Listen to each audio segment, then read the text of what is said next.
been playing decks that use the card I made last season. See if I can, you know. Let me look at your card again. Hi, can I ask you a question? See this.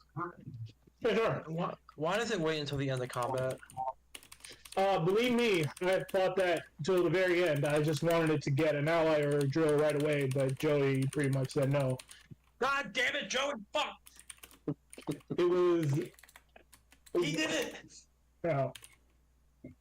It was also Alien. It was also Alien and Godtrait.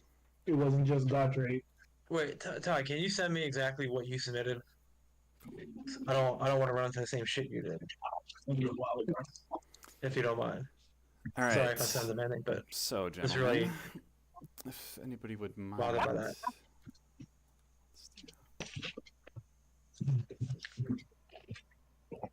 You might hear my dog in the background. I got a puppy. I forget how to do this.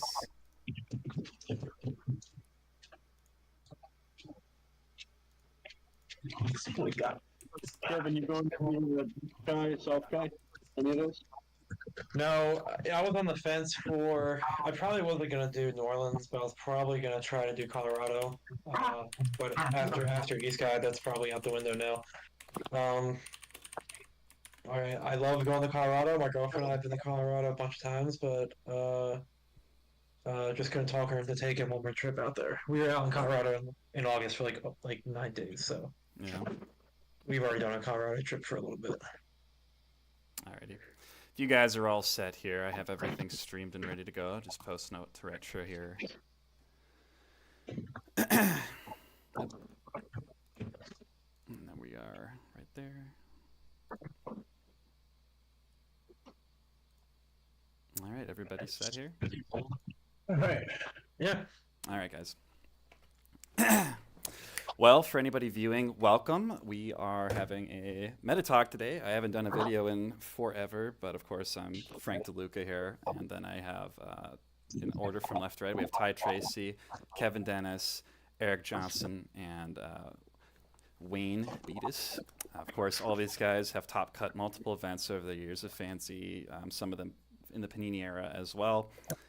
We have guys from both the East Coast and the West Coast here, and of course I'm just sandwiched in the middle of nowhere on my own little island with myself. But guys, thanks for joining. It's really nice to see all of you again, get something going today. I think I couldn't ask for really much of a better panel, even though there are, I think, a lot of really good players out there qualified to have an opinion.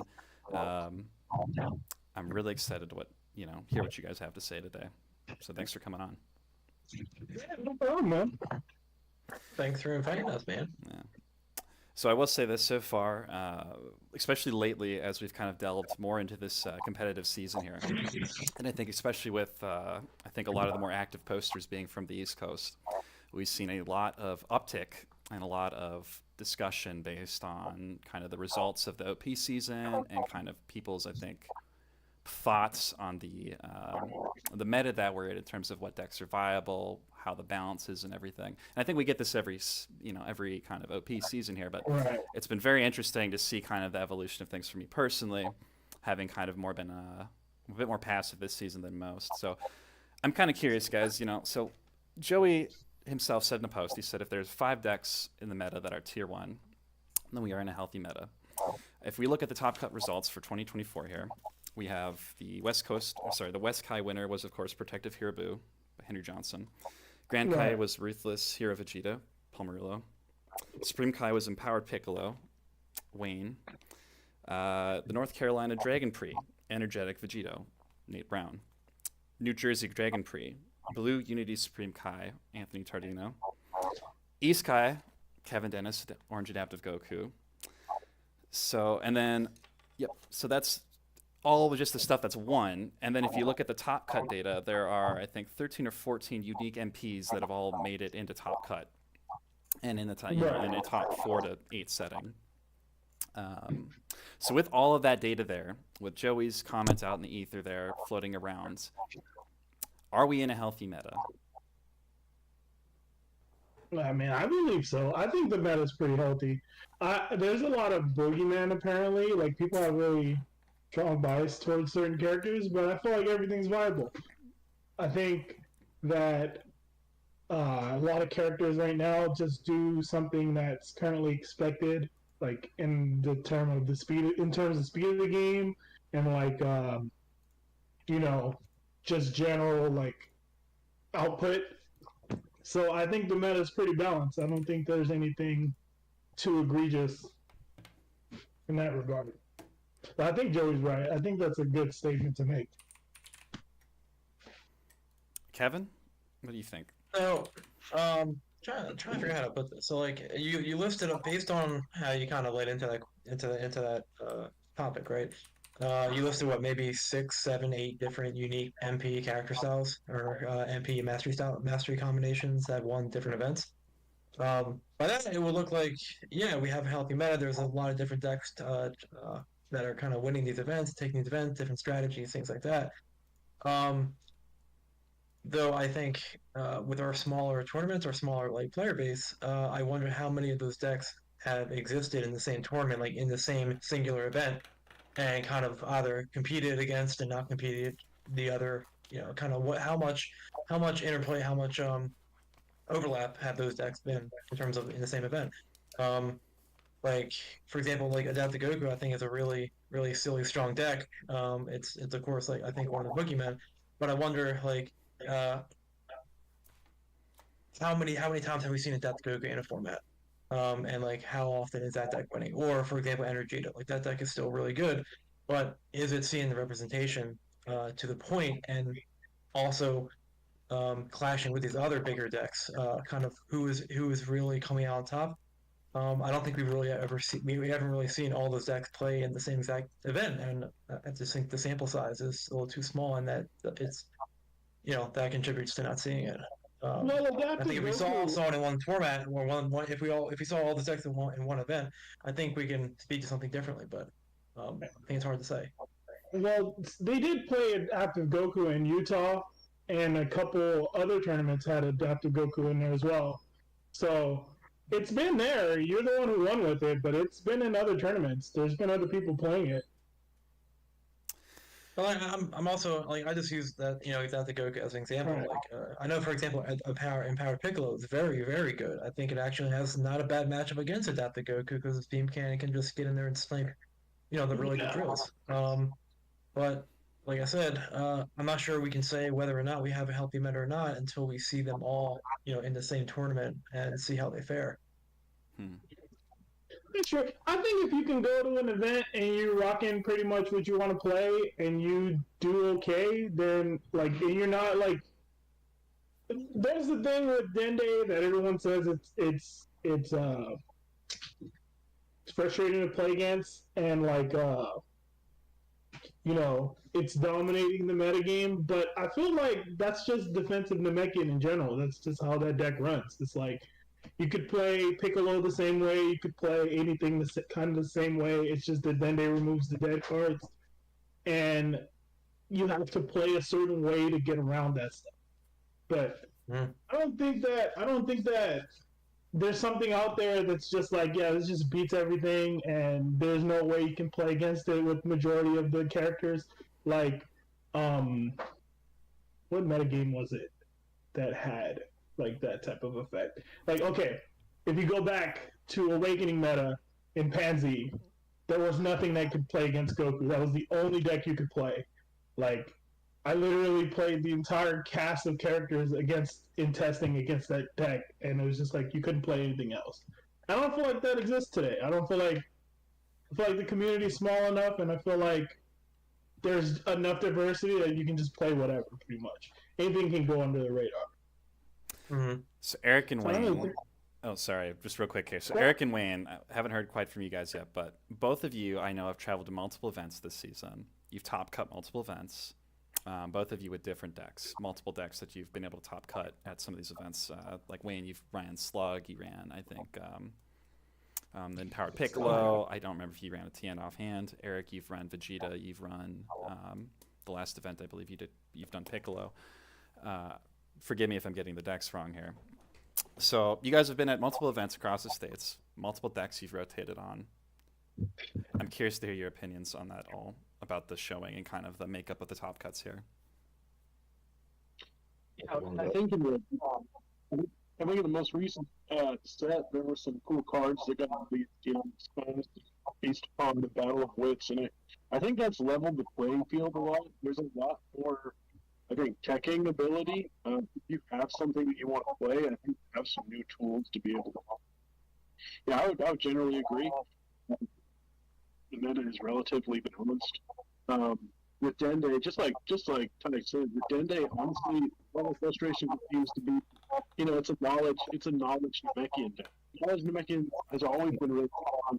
It's always been difficult to play against. And if you have good players playing a solid knowledge deck, then they're going to deal with it. And I don't think that should necessarily be a surprise or an indication that that isn't. That's true. What do you think, Wayne? I think the short answer is that the meta is healthy. And I think that is proven by, the list of decks and tournament results that you gave us in the beginning, Frank. And not only that, not only have we had multiple winners, the player base being small, people tend to have their own play styles that they like to play. And we're still seeing the same players play various different types of decks. And they all have a shot. I think that the meta also presents us with tools to counter whatever's doing good at the time. And I think that it stinks because we travel to these events sometimes and we have a negative experience against a deck, but it's literally just one game. If that same player were to go back to the workshop and be like, all right, I don't want to lose to this. There are several different ways. It's not even just one that a player can go, all right, I'm going to do this and that will happen to me again. Because you guys remember, we all been playing this game long enough to remember the set 1, set 2, set 3, when you can only play 3 decks. Yeah. And we still had a blast. What I mean? So to answer your question, Frank, I think it is healthy. As a matter of fact, I think it's better than healthy at this point. Yeah, I think there's a lot. I think the game is extremely healthy right now. Honestly, the recent set gets a lot of flack. Everyone thinks it's really underpowered, but I think it added a lot to balance out certain characters that were underpowered, because the hate cards in the set are so strong. I think they're the strongest hate cards we've ever got printed in the game, and they're so, coming off the top of the deck, it's so random, and it adds that level of interaction that you don't normally get when you play them from your hand. If you play Blue Betrayal or something like that, that adds more, more room for RNG than just playing a solid deck that does a certain thing and just executes that plan perfectly. It's so much interaction in between those things that the meta is really healthy. I think it's really interesting that Eric, you brought up the hate thing, because if we look at the history of how board hate has kind of been in Fantasy, right? It was very scarce, very specific to certain kind of masteries and archetypes to be able to access it. And then we started seeing all these freestyle cards gradually come. We get Reality Check, and then we get Wolf as a set later. We get the movie collection, 3 cards that are blank, that just blank all, and those never saw any play. No play at all. Even though they were Warp Blast comes out in a post-combative meta, post-combative or Majin Vegeta, you can't play the game meta. No play whatsoever, even though it's a silver bullet card. And that just goes to show that there's so little free space in the deck that the cards that you put in have to do double duty. And if you're just playing a Warp Blast, you don't even need to play Warp Blast. Withering Fire is honestly better than Warp Blast in a lot of cases. It's just your villain, the choice is Withering Fire from set 2 that banishes a drill, or Warp Blast that just shuts them off for a turn. I'd play Withering Fire over that. Plus, Withering Fire isn't banished after use or anything like that. But those cards expose you to being weak to Tandem Blast. They expose you to being weak to Sweeping Blast or certain other cards.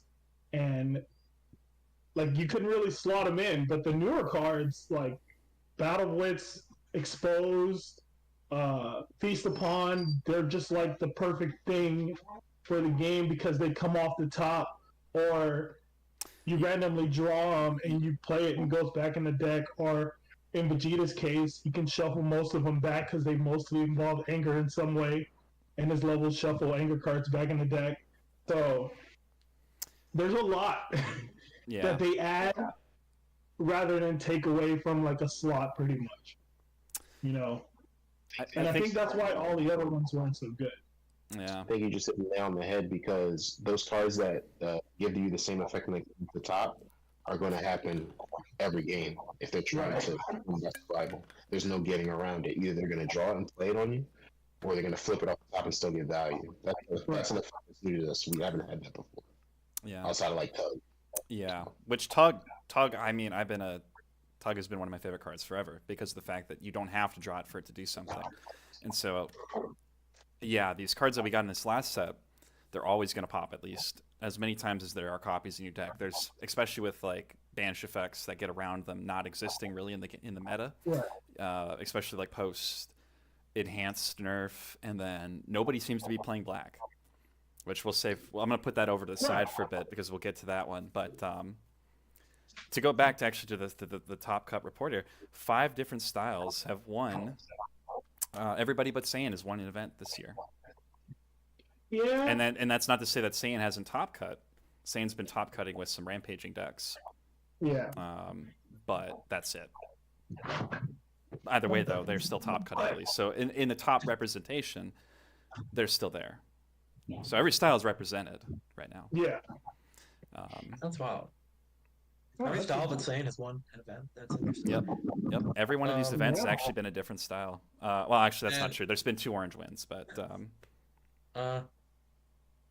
not gonna lie. I didn't even see the Vegeta one, to be honest with you. Or did Black win? I'm sorry. I think I got that confused. No, sorry. Black didn't win. I got a different event when I wrote this data down. But so Black and Saiyan haven't won, but Black has had like almost no representation at all.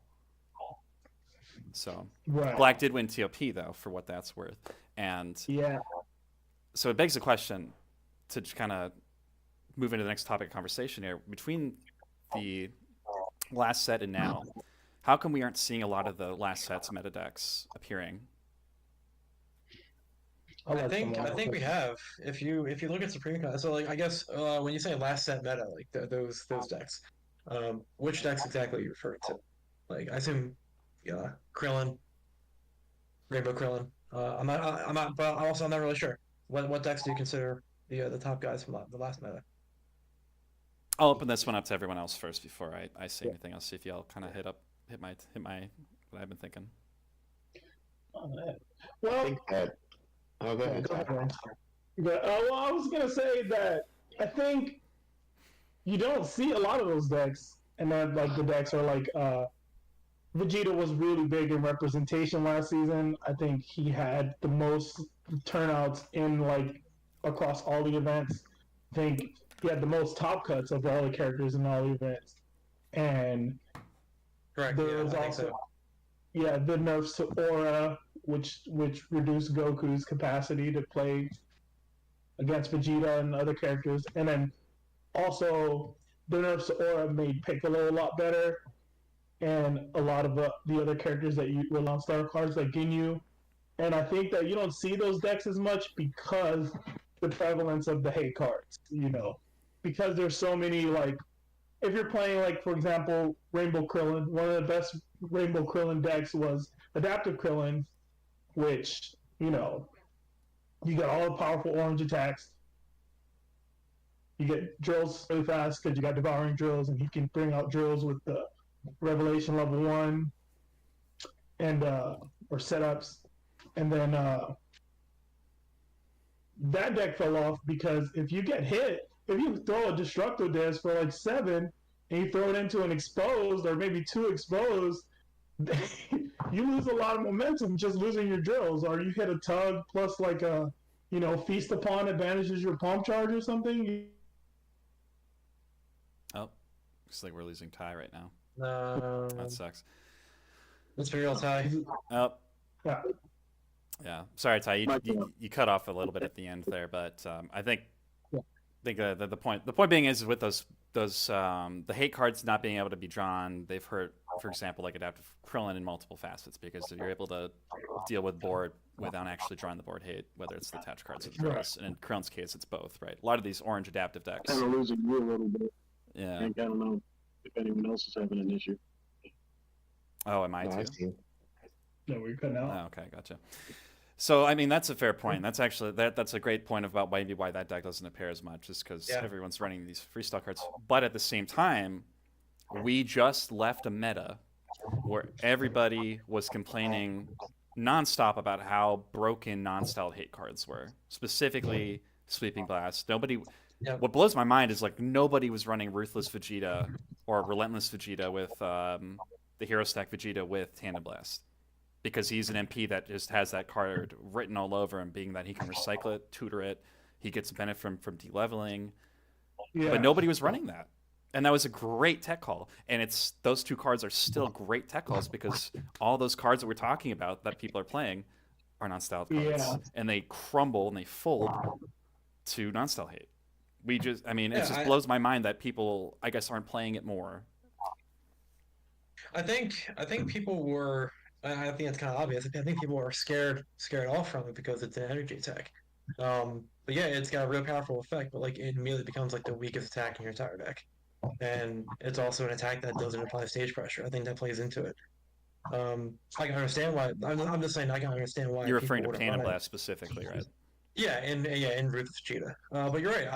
I played a couple last year. I'm not sure. I mean, I may be mistaken, but I don't remember really seeing Tandem Blasts.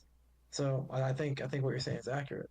But I think the hate cards have really made an effect. I felt a certain way about them. I wasn't sure if I was really a fan of them because they do pop off in like an RNG fashion, but the points you guys have made about these cards, I think, are really strong. Like when you look at it from a fact that like if these are in your deck, yes, they're gonna get popped off. Like if unless they get sphered from your hand, they're gonna every game you're gonna banish possibly 2 drills or banish like 2 setups. When you look at it that way, I actually think it really adds a different layer of like deck building to or like your thought process behind what's in your deck in terms of what meta you can expect. You can use these cards to kind of shape your deck to have advantages based on what you expect. And I think that the fact that they encourage that, I think is really healthy.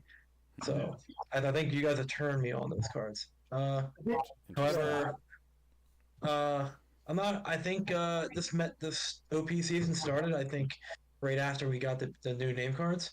I'm not sure. Frank, who won the very first event of the season? Do you know? If it is I can't remember if it was the New Jersey event or the Carolina event, which was first. But either way, so like the 2 decks that win, right? They are Energetic Vegito in North Carolina, Nate Brown, and then we have Unity Supreme Kai Ball. No, yeah, I remember that. You know what I mean? There's I mean, don't get me wrong, like ball decks that are like doing Earth Ball shenanigans, Kami bouncing stuff, like they definitely can dark horse stuff. I mean, Wayne, you've said multiple times about Slug, you know, that deck could dark horse an event very easily, especially if people are lacking on the hate for it. So with decks like that existing and decks like that winning, are there decks like that poised to maybe take a tournament? Are there dark horse decks that are poised? I mean, maybe none of them come to mind immediately, but like with the current meta, is there anything that comes to mind perhaps?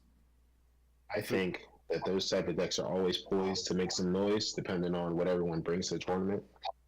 And, you know, I've done it more than a handful of times, and it's because of that why I don't like to bring Slug, because I feel like with that deck you only have one method of victory.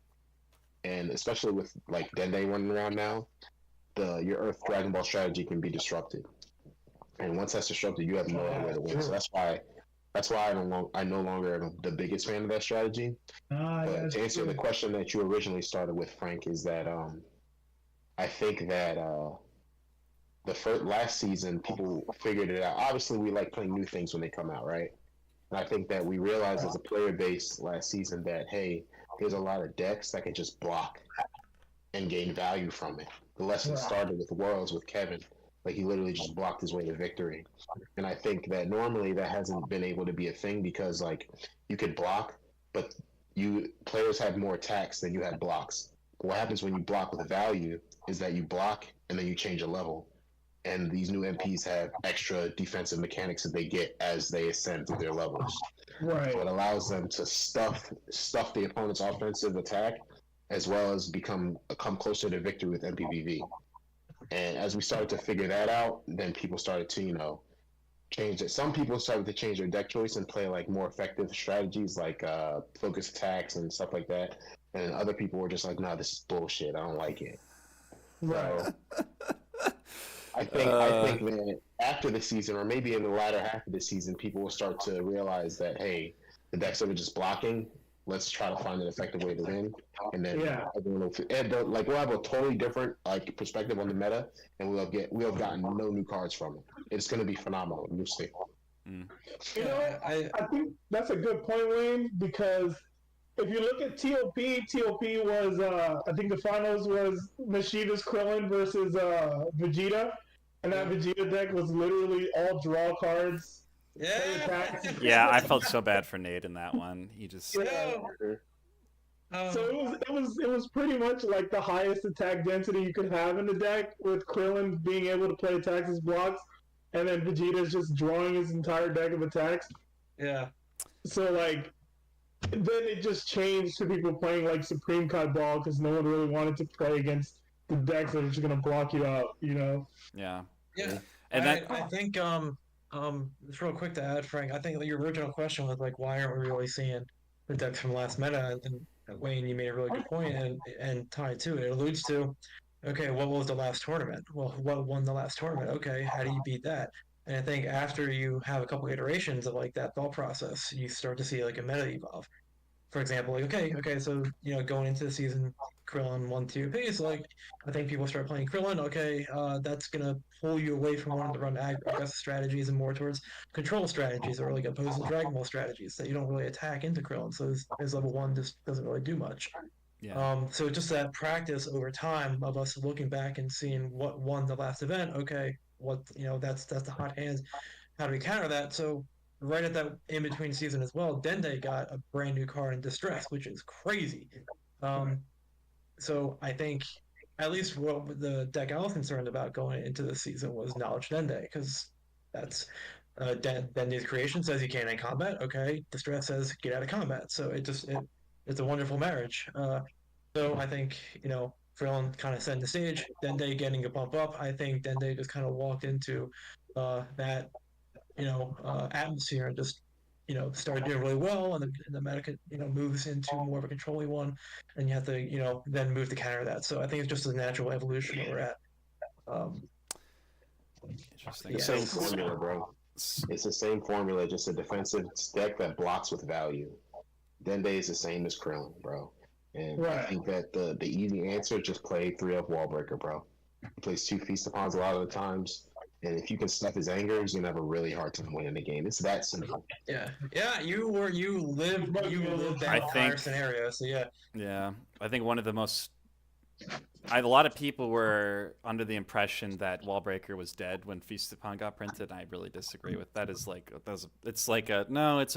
better now. It's better for the decks that were like an auto loss if they got it on, but like. Yeah, it's a speed bump now. It's a speed bump, but sure, but it's like you lock one of those decks out for like even 2 actions to 3 actions.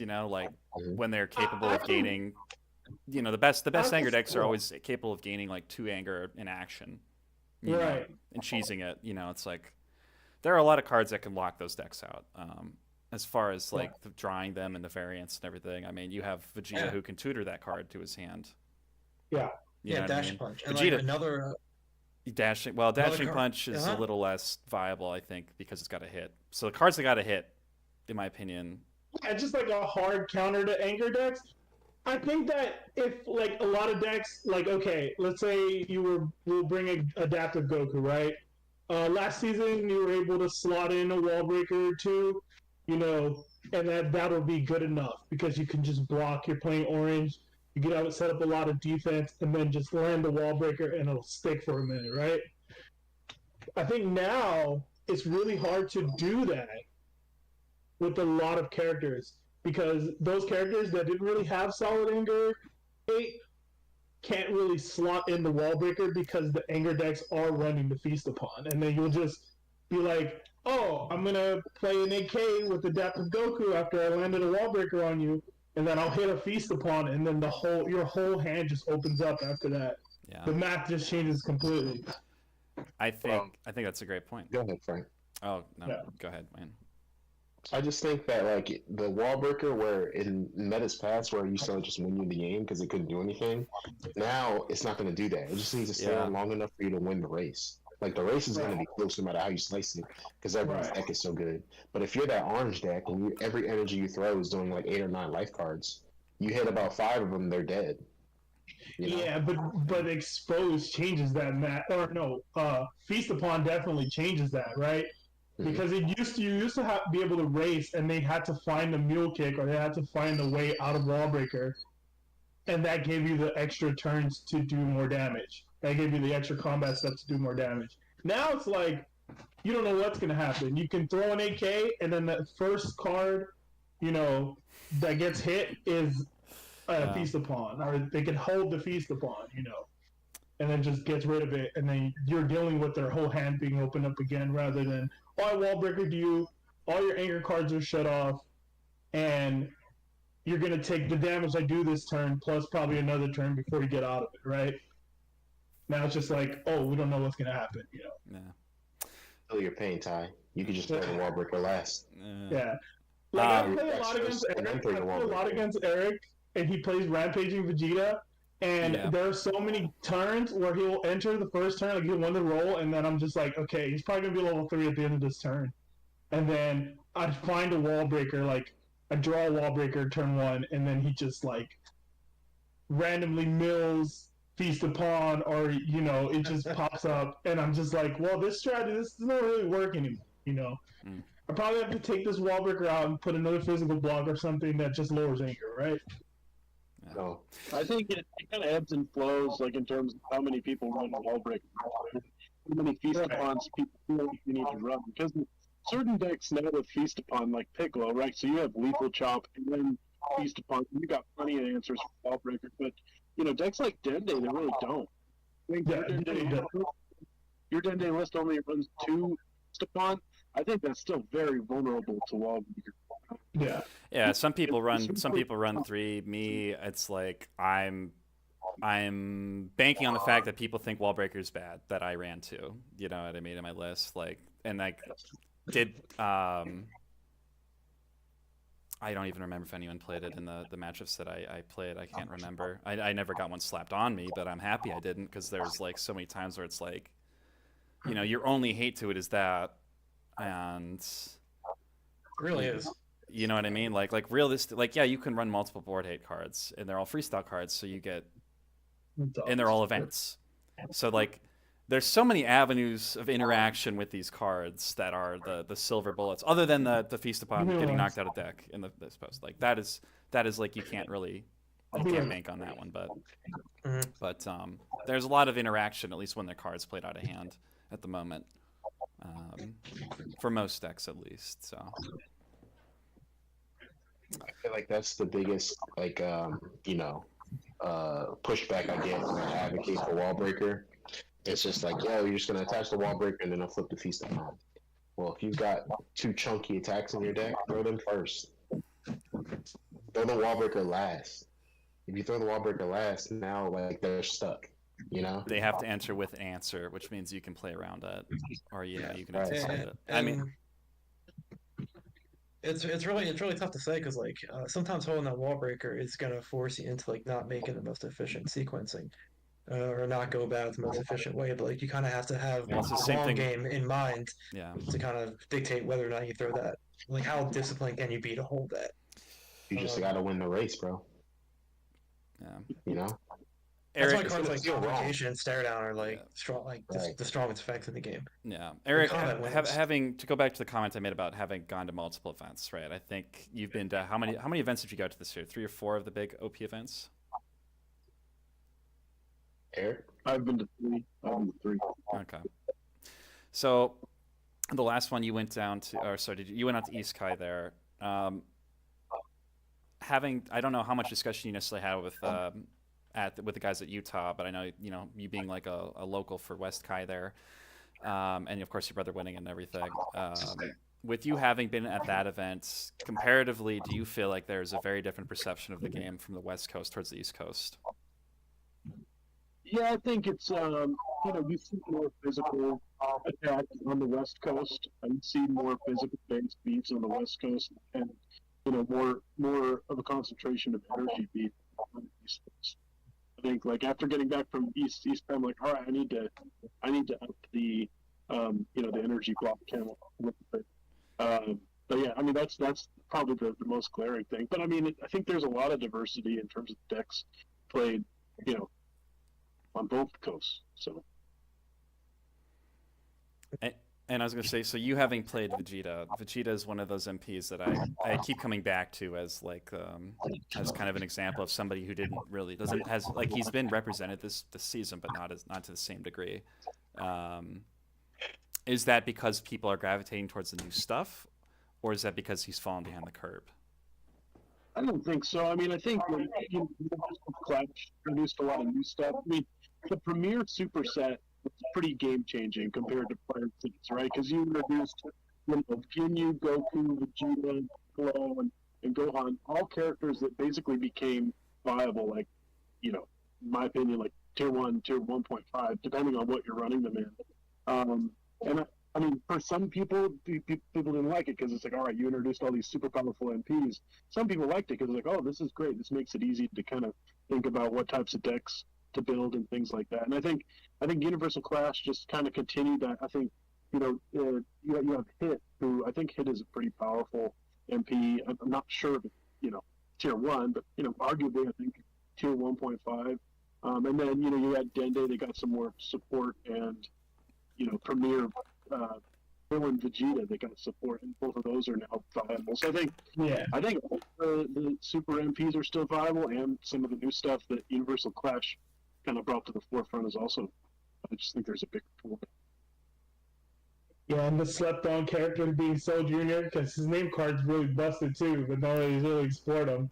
Yeah, Beatdown is like the most perfect name card I've ever seen. Card's insane. It addresses like his biggest weakness in like such a great way. It's good. It's really good. Let me see what it does again. I mean, think about it. I will say, like, Frost. I had high expectations for Frost, right? And I played against Henry playing Boo, and I was like, this is the most not fun I've had playing this game, because everything off the top just gets rid of attached cards. I hit a Candy Beam, it'll just get rid of an attached card, and then like he has access to so much stuff that gets rid of attached cards. By being Boo, pretty much. But see, here's the thing about that particular matchup. Like, is somebody going to run Boo to counter Frost, or is that just like the nature of a balanced card game where you have decks that interact with each other and have stronger matchups? Because forever, I think that's just nature. I think that's just Boo's nature. Like Boo's always been the character that had a little bit to deal with everything, Yeah. So like, he's that guy.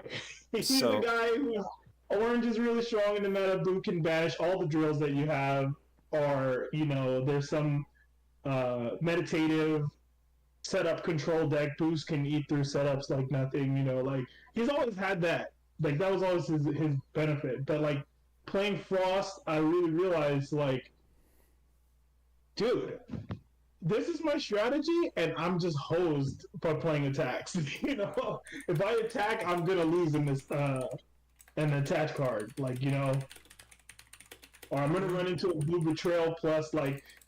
There was one combat in particular I was playing it because I played Henry in West Kai, and there was one combat in particular where he Blue Betrayed one of my setups, and then I had two more attached, and I played a shoulder grab, and it just hit two.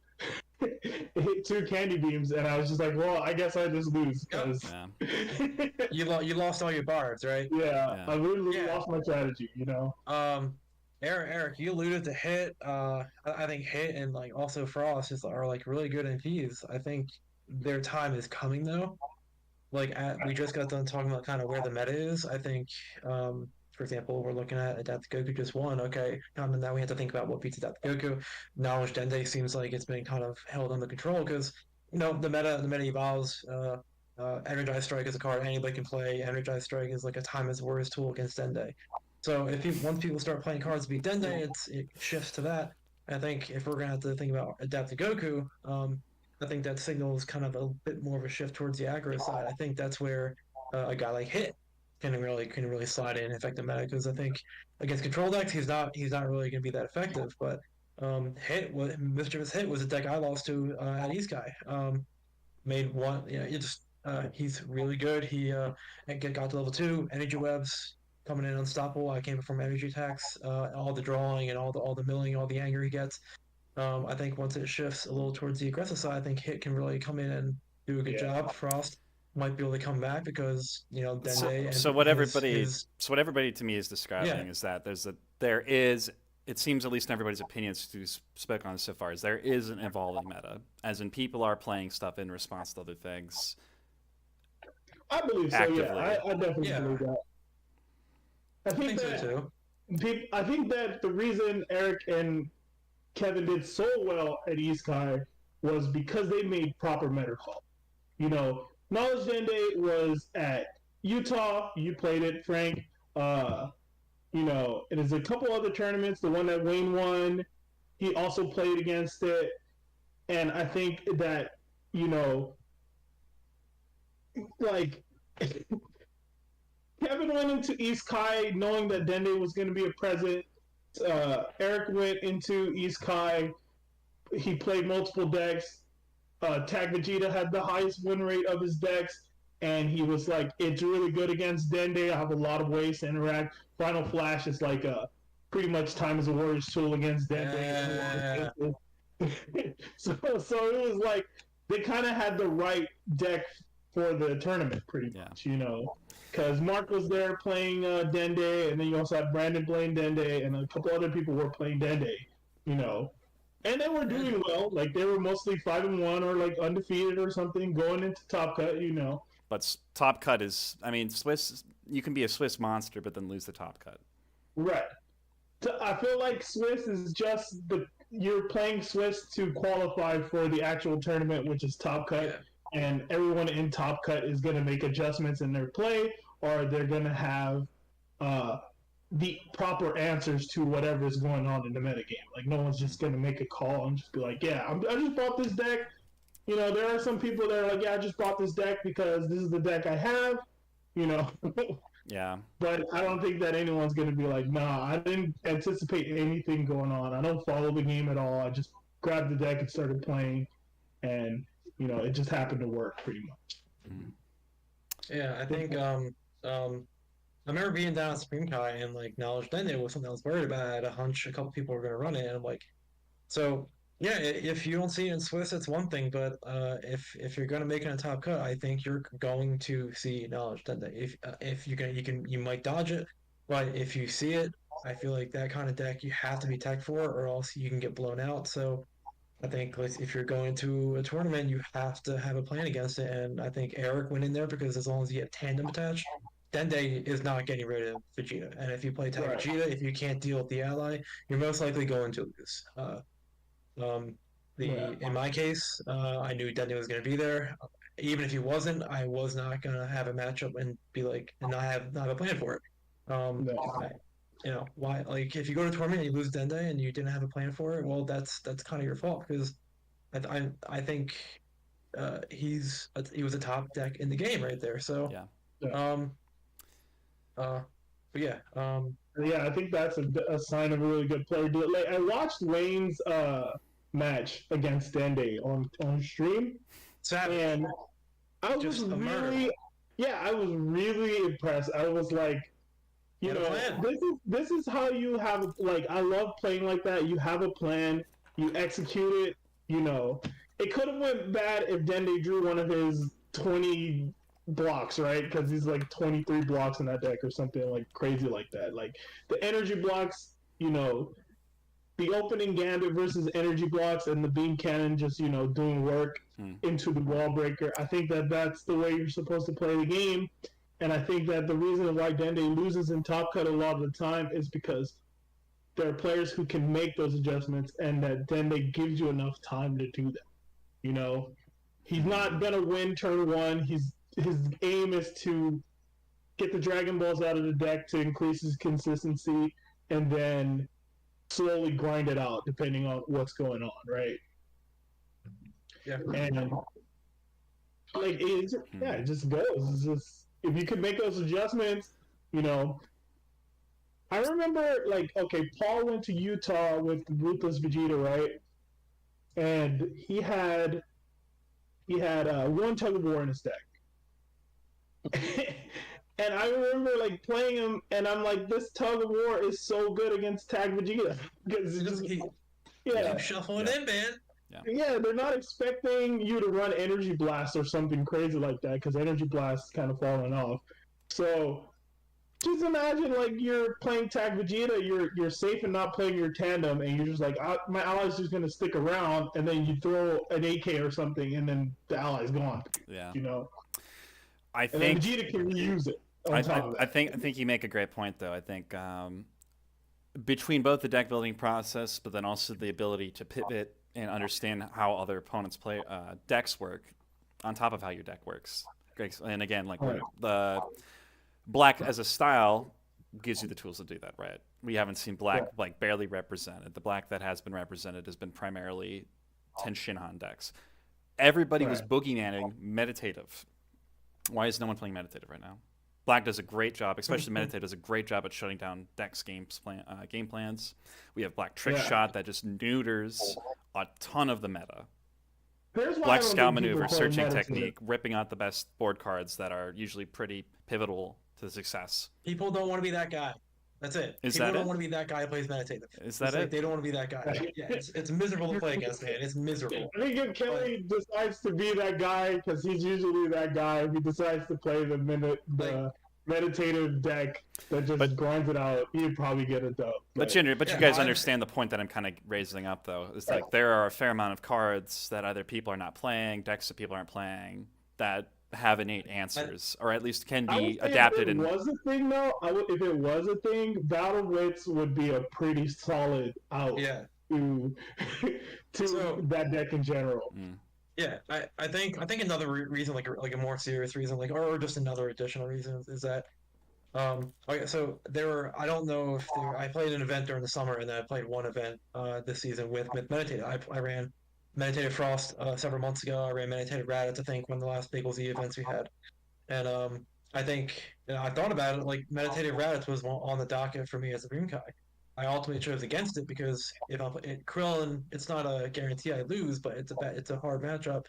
But I don't know, you lose to Dende. Meditative cannot beat Dende because you're not doing any damage. The mill isn't really that big a deal because they're just putting so many cards back to counteract it. And you're sure as hell not going to win by NPPV because Dende is going to use ball 2 over and over. So it's kind of you don't really have a win condition unless. I think it depends on it depends on the build. In my personal experience. Yeah, if you have balls, okay, different story. I think there's a meditative deck out there, I'm sure, with Dragon Balls, because I think that's another one of its win cons for the mastery that it demands. Plus, it says the mastery basically says shuffle your deck, so boom, just throw balls in it, it's fine. But I think Dende is the real reason why we're not really seeing it. That's interesting. Wayne, for you, right? Let's pop back onto this whole idea of a tier 1 deck right now. And you said that you agreed that we were in a very healthy meta right now. Do you think there are more than 5 tier 1 decks? I think there are probably about 3. What are your 3?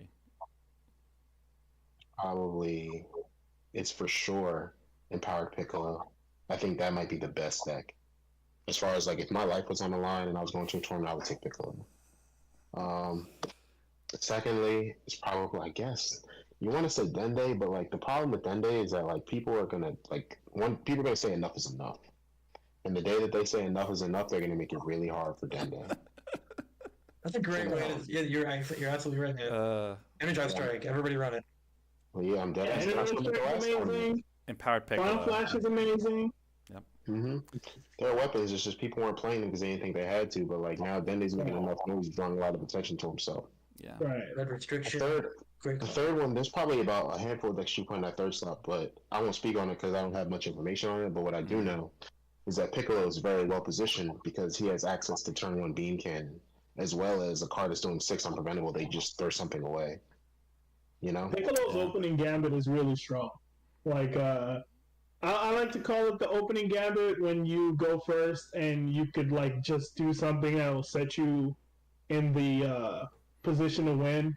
It's like Yeah. a thing that came back from like set one where the metagame was so solved that it was pretty much if you were playing Ginyu versus Piccolo and you entered and you threw an attack that did 4 stages, it'll just you could bank on playing that turn. Like you could bank on just getting Burger because it was devious Ginyu, and it was just pretty much like you could bank on throwing a tag for 3 stages, getting Piccolo down, and then setting up your turn from there. Pretty much. So I think Yeah. Piccolo's the character in the metagame that has the best opening gambit because you could just go first, Better than draw beam Ginyu? cannon.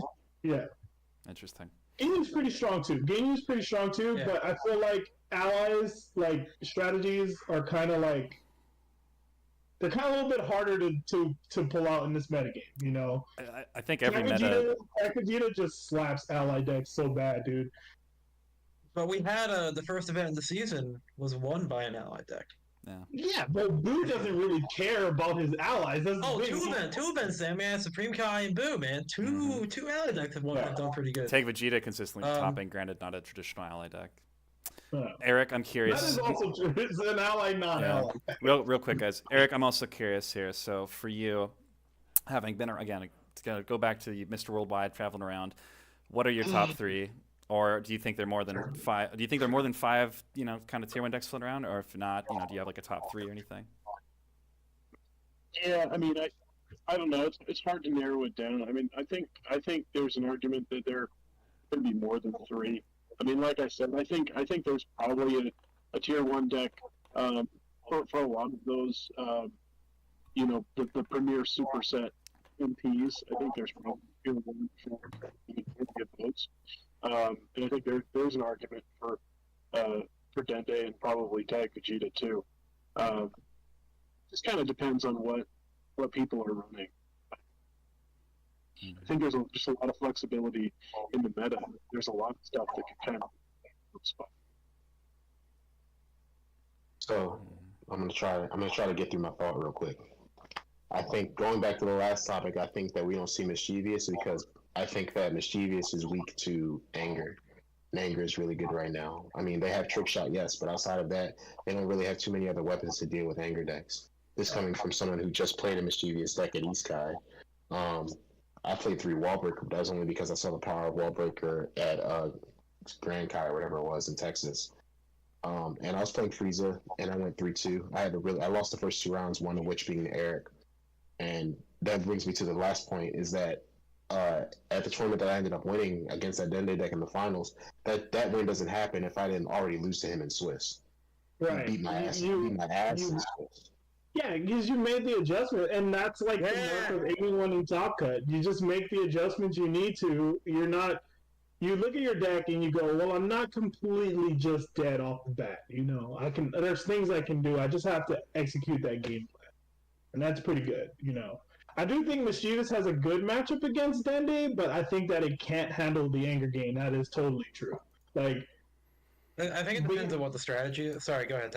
Yeah, if you randomly rip a card from Dende's hand and you have like stare down, like for example, if you play like this is not a meta deck at all, but if you play like Mischievous 17 against Dende, that deck just destroys Dende's whole MO because you don't need to level. You strip 2 cards from his hand every combat, which gives you a window to actually attack him. You have a lot of anti-anger because 17 lowers anger with a lot of his cards, and you have access to allies that can get rid of anything non-styled in play. Like you can just get Van. Android 14 kills creation when it enters, kills radar, destroys when it enters. You just kill it right away. You got to remember though, like Dende can play the game too, and like any camp one strategy is kind of going to be Swiss cheese because he can use Earth Ball too. If he's running Earth Earth Ball Balls, 2 is yeah. like the most egregious part of Dende, in my opinion, because he can just like you want to play drills, boom, go up. If you want to camp one, like say your Supreme Kai deck, or like you just mentioned, you just get leveled up. Age 17. Level 2 ain't that bad, but your Well, whole the thing discard is, like, draw strategy okay, is gone. Yeah, yeah. you won't get the creation off a lot of the time against 17 because he will get the van out first, and then the van will always be there to when Dende uses his power to shuffle the ball back or to shuffle the balls, get the creation or the creations in play. You just immediately get rid of it. You just ban Uh-huh. it. We're talking about Android 17. How are we doing this? And then also, I'm just saying. Well, anyway, Android I 17. think, guys, I think the point, the matter is that Yeah. obviously there Yeah. are things that people, at the very least, people can explore stuff. There are interaction. There are all sorts That's of like. all I'm saying. Yeah, There yeah, is yeah. interaction. There is characters that will completely just shut off what Dendy's trying Yeah. to do. We got the battle rush that nobody's using. That's just a side thing. Well, Right, I but, think- like, it's still a trade-off factor. Like how hard in the paint you want to go to counter this. Yeah. Okay, Right. if you don't see it, how Yeah. successful are you going to be otherwise? So I think a Um, fair point to be made. I think because I feel like we've all been very positive on it's a good meta, blah blah, blah. And obviously I don't feel like any of us have been. I don't think any of us have taken at least the time to maybe acknowledge people's grievances. I think the closest was Right. Wayne said, you go to the event and you play one really bad match against whatever, insert X deck that your deck just is not Yeah. prepared for, does not have the answers to, and you get bowled over. And it feels Yeah. absolutely terrible. And obviously there are a couple decks I think that are maybe more frequent offenders of that kind of experience, given Yeah. either people's choices in deck or people's choice in cards in the deck. And I think that's a very fair. I think it's a very fair thing. Is balance does not, at least in my opinion, balance does not always equal fun. Yeah. So we have to. So I guess I'm going to propose this question to everybody: is we seem to all feel that it's very balanced, or at least as a collective, it seems like everybody feels like the meta's pretty balanced. There's a lot of variety, but those top decks are those top decks. Let's just be very specific. Let's go Adaptive Goku. Let's go Tag Vegeta, and then let's go Knowledge Gender. The three that everybody seems to have on their minds at this Yeah. moment in time, right? Do these decks, like if these decks didn't exist, like or if they were taken down a power level, would it be a healthier meta if they weren't in the power position that they are, or do they keep a lot of other unhealthy decks from appearing? I'm gonna let Kevin answer this. I think he is better. I'm not really sure. Like, man, that is because then you just create a giant power vacuum. And, You like, can who you can knows take a. what's gonna I mean, I would suggest everyone At take a those kind moment of to events. think No. about it. But I'm not really sure. But I'm also not sure if like I guess who's to know if that were to happen. But I think each of those decks are counterable. If you're and depending on the expectation of where you're going to see it, I think they've all reared their head at a certain point, like in how the meta's been evolving. And it's hard to say. So like there's part of me that does feel Adaptive Goku is like a problem, because in a lot of matchups it is very you have a lot of silver bullet drills to go nerf a lot of matchups, and that can solve a lot of But we've just been talking about issues for you. exposed this whole time. Exposed is meta. Yeah, right. But Counter it's- cards exist. We have it's- Prideful Challenge. We have all You sorts could. of drill hate. And that for exist in example, the game. like for example, not to draw this to myself, but just for example, I played Unity Ginyu in Swiss at East Guy, and I got fucking destroyed. Sorry, but swearing. But I got on stream just bent over. It was bad. But also I knew Ginyu was gonna be there, so I played Driving Drill, right? And knowing Unity Ginyu, I knew that deck was only running Betrayal. It wasn't running Exposed because the expectation it doesn't really need it. It's Ginyu. I feel like has a good advantage because he's throwing even more powerful attacks back at Goku. So if Yeah, I'm Goku, going so to if- expose- so I guess let's stay on point to the question though. Like let's say those three decks get hit. Is that going to make the metagame healthier? Are those decks inhibiting enough decks from being viable that we're going to No. bust open at something? I think if you remove Goku from the equation, the long point I was going to try to make is like Goku can just get you his drills out so fast and just suppress a lot of different decks with a lot of different strategies. I think he can get kicked out of the meta if people enter and run really strong hard counters, but I feel like they have to go kind of really hard in the paint for that. Now, if you remove that, I think it's possible you generate a healthier meta because you're not dealing with this deck that can basically solve like a majority of scenarios in the first couple turns. I think that increases the kind of decks you can introduce to meta and feel like you can win. So if that, I don't know how you solve it. If you pull that deck in particular out of the equation, I think it does become healthier. Um, so yeah, I think if Goku left, like it would be a lot healthier. Yes. As the other two, I'm not really sure. Tag Vegeta is kind of annoying to play against because if you don't deal with the ally, you kind of lose. So that's a really high variance result against that deck. In my opinion, Tag Vegeta just makes Tag into an actual mastery. It's pretty much if you attack it +2/+2. He's not the one to do it, man. Yeah. Tag Roshi beats a ton of decks. Yeah. Like if you, for example, in this metagame, if you're playing like Tag anything and you tag into Roshi, I think you solve majority of Fanzy's like problems because majority of Fanzy revolves around searching cards out. Like just getting a Roshi out there would solve a lot of people's problems with the top meta decks. For example, if you're playing Tag, we'll use Awakening Vegeta. If you're playing Tag Awakening Vegeta and your first tag is Roshi, what is Adaptive Goku gonna do? Like, it has to draw an out to that ally before it can do anything, right? And if your whole game plan is just like, I want to play a fair game, I'm just gonna get Roshi, I'm gonna attach Blue Tandem, it's even worse, It's worse for Piccolo, it's worse for Dende, it's worse for so many characters in this game that revolve around just searching. That if that was your game plan and you could play it out that way, you could actually solve a lot of problems in the meta. You would just your own like decision to play fair, like to force a fair game, would weaken those decks enough that where the metagame would open up to be more fair. For example, like I don't think that Goku going away or Dende's cards getting nerfed, or for example, Tag Vegeta or Duplicate getting nerfed is gonna take away anyone's ability to play another deck. I don't think that they're breaking the metagame in a way. They're not offensive. It's not like you don't think Goku's offensive? No. Eric, I'm curious. Is there anything that comes to your mind as we've kind of had a moment to think on it? I mean, I think one thing to remember. I mean, 2 out of 3 of those decks haven't even won an official OP event. Exactly. So, I mean, I do disagree with Ty on this. I do think Orange Goku's still pretty strong. I mean, in my opinion, the strongest of them.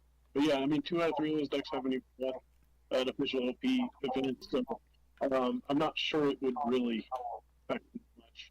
Make it healthy. So. Wayne, any thoughts before? We can't hear you right now. No, now we can hear you.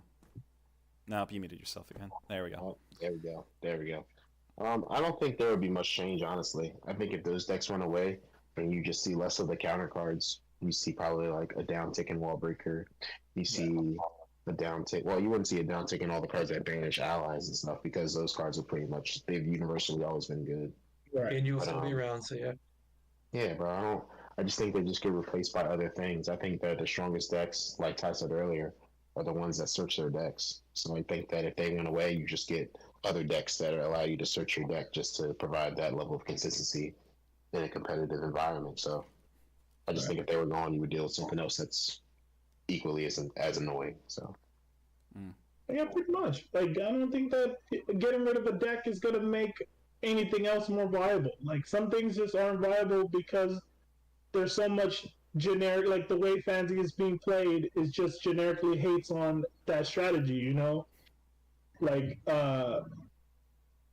playing physical beats, for example. I think a lot of Fantasy, the way it is set up, it's to chain block. Like there's a lot of chain blocks going on. There's a lot of like recovery when blocking, and I think it's hard to play physical beats. Like, and if that's your strategy, and you think Goku being moved out of the way or Dende being nerfed a little bit, or for example, Duplicate being nerfed is going to make your physical beats deck do better, it's really not, just because the cards in the game are slowing you down, not necessarily the characters.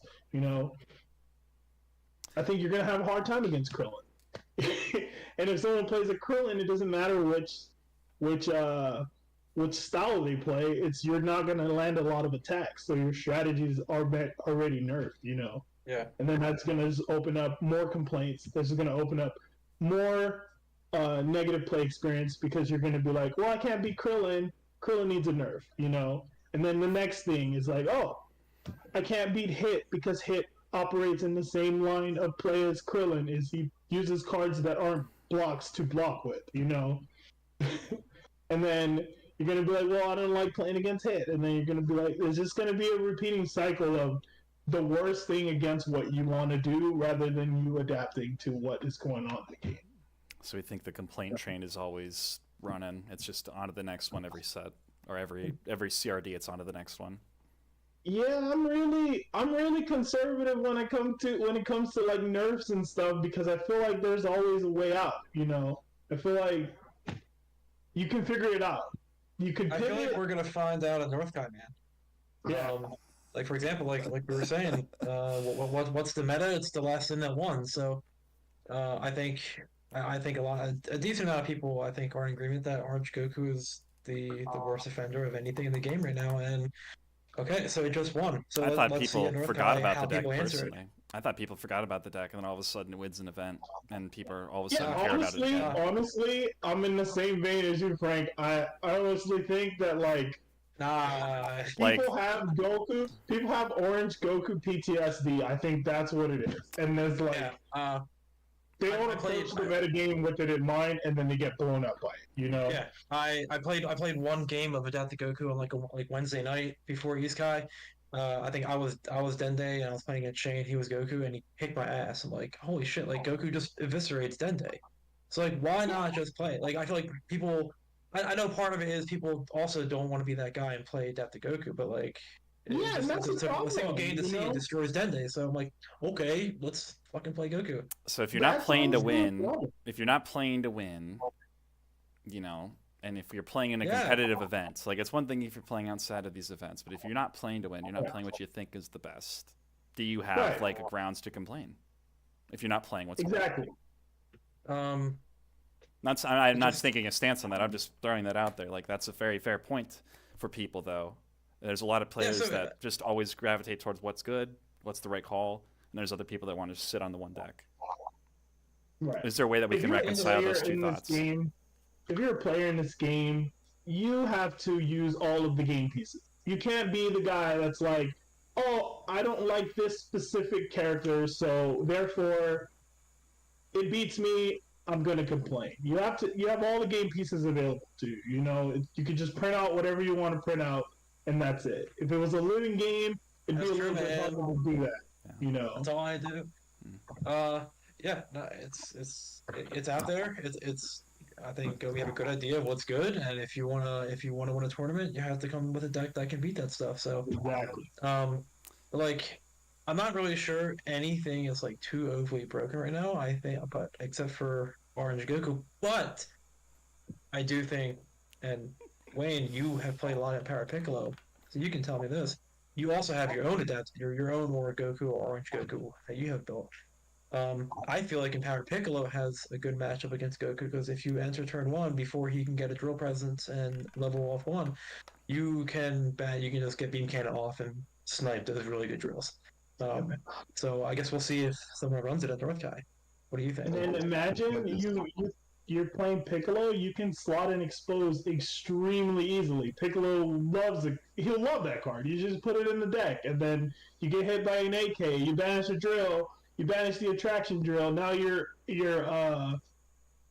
lethal chop is able to get rid of the problematic drill or something. You know, it just opens it up without even using a card from your hand. Piccolo's got he's got 8 cards already in the deck that are focused. So the defensive drills that you hide behind in orange don't even matter to him. And then once he gets to level 3, that's also and now all my attacks are focused. I truly believe that Piccolo is the best deck right now. I think he's got an advantage over anything he sits across from. Lethal Chop is wild. Lethal Chop. You know, And what he doesn't have a good matchup against He has the ability to go get beam cannon all game and get rid of it. Yeah.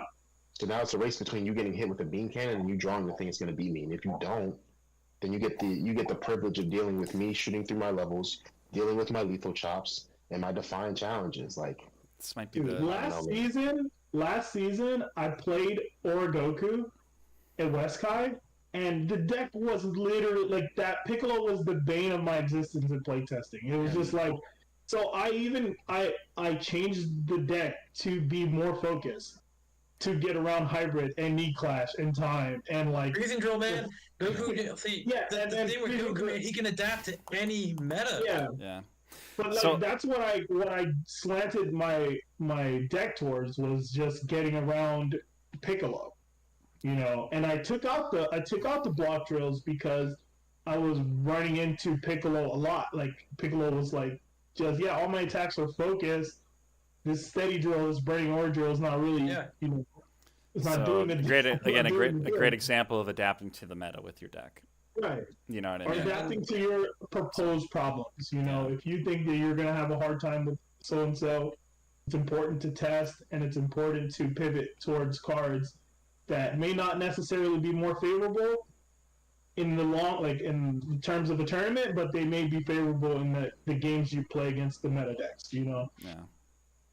like I ran Ultimate Sacrifice and Mischievous Piccolo in TOP, and I completely hosed the adaptive Goku I played against round one. No, for It sure. was the People second say turn enough of is the enough. game. Yeah, When people say enough is enough, there's always that tool that they can reach to bonk you in the head. right. Like, as good as I say Piccolo is, when people just say, all right, enough, they're going to pull out the tandem blast and the sweeping blast, and then I'm dead. And Exactly. see, That's Goku why this game is has so that good tool right too, now. It's man. because there's always that tool, you know? That tool Yeah. can always be reached for and pulled on you.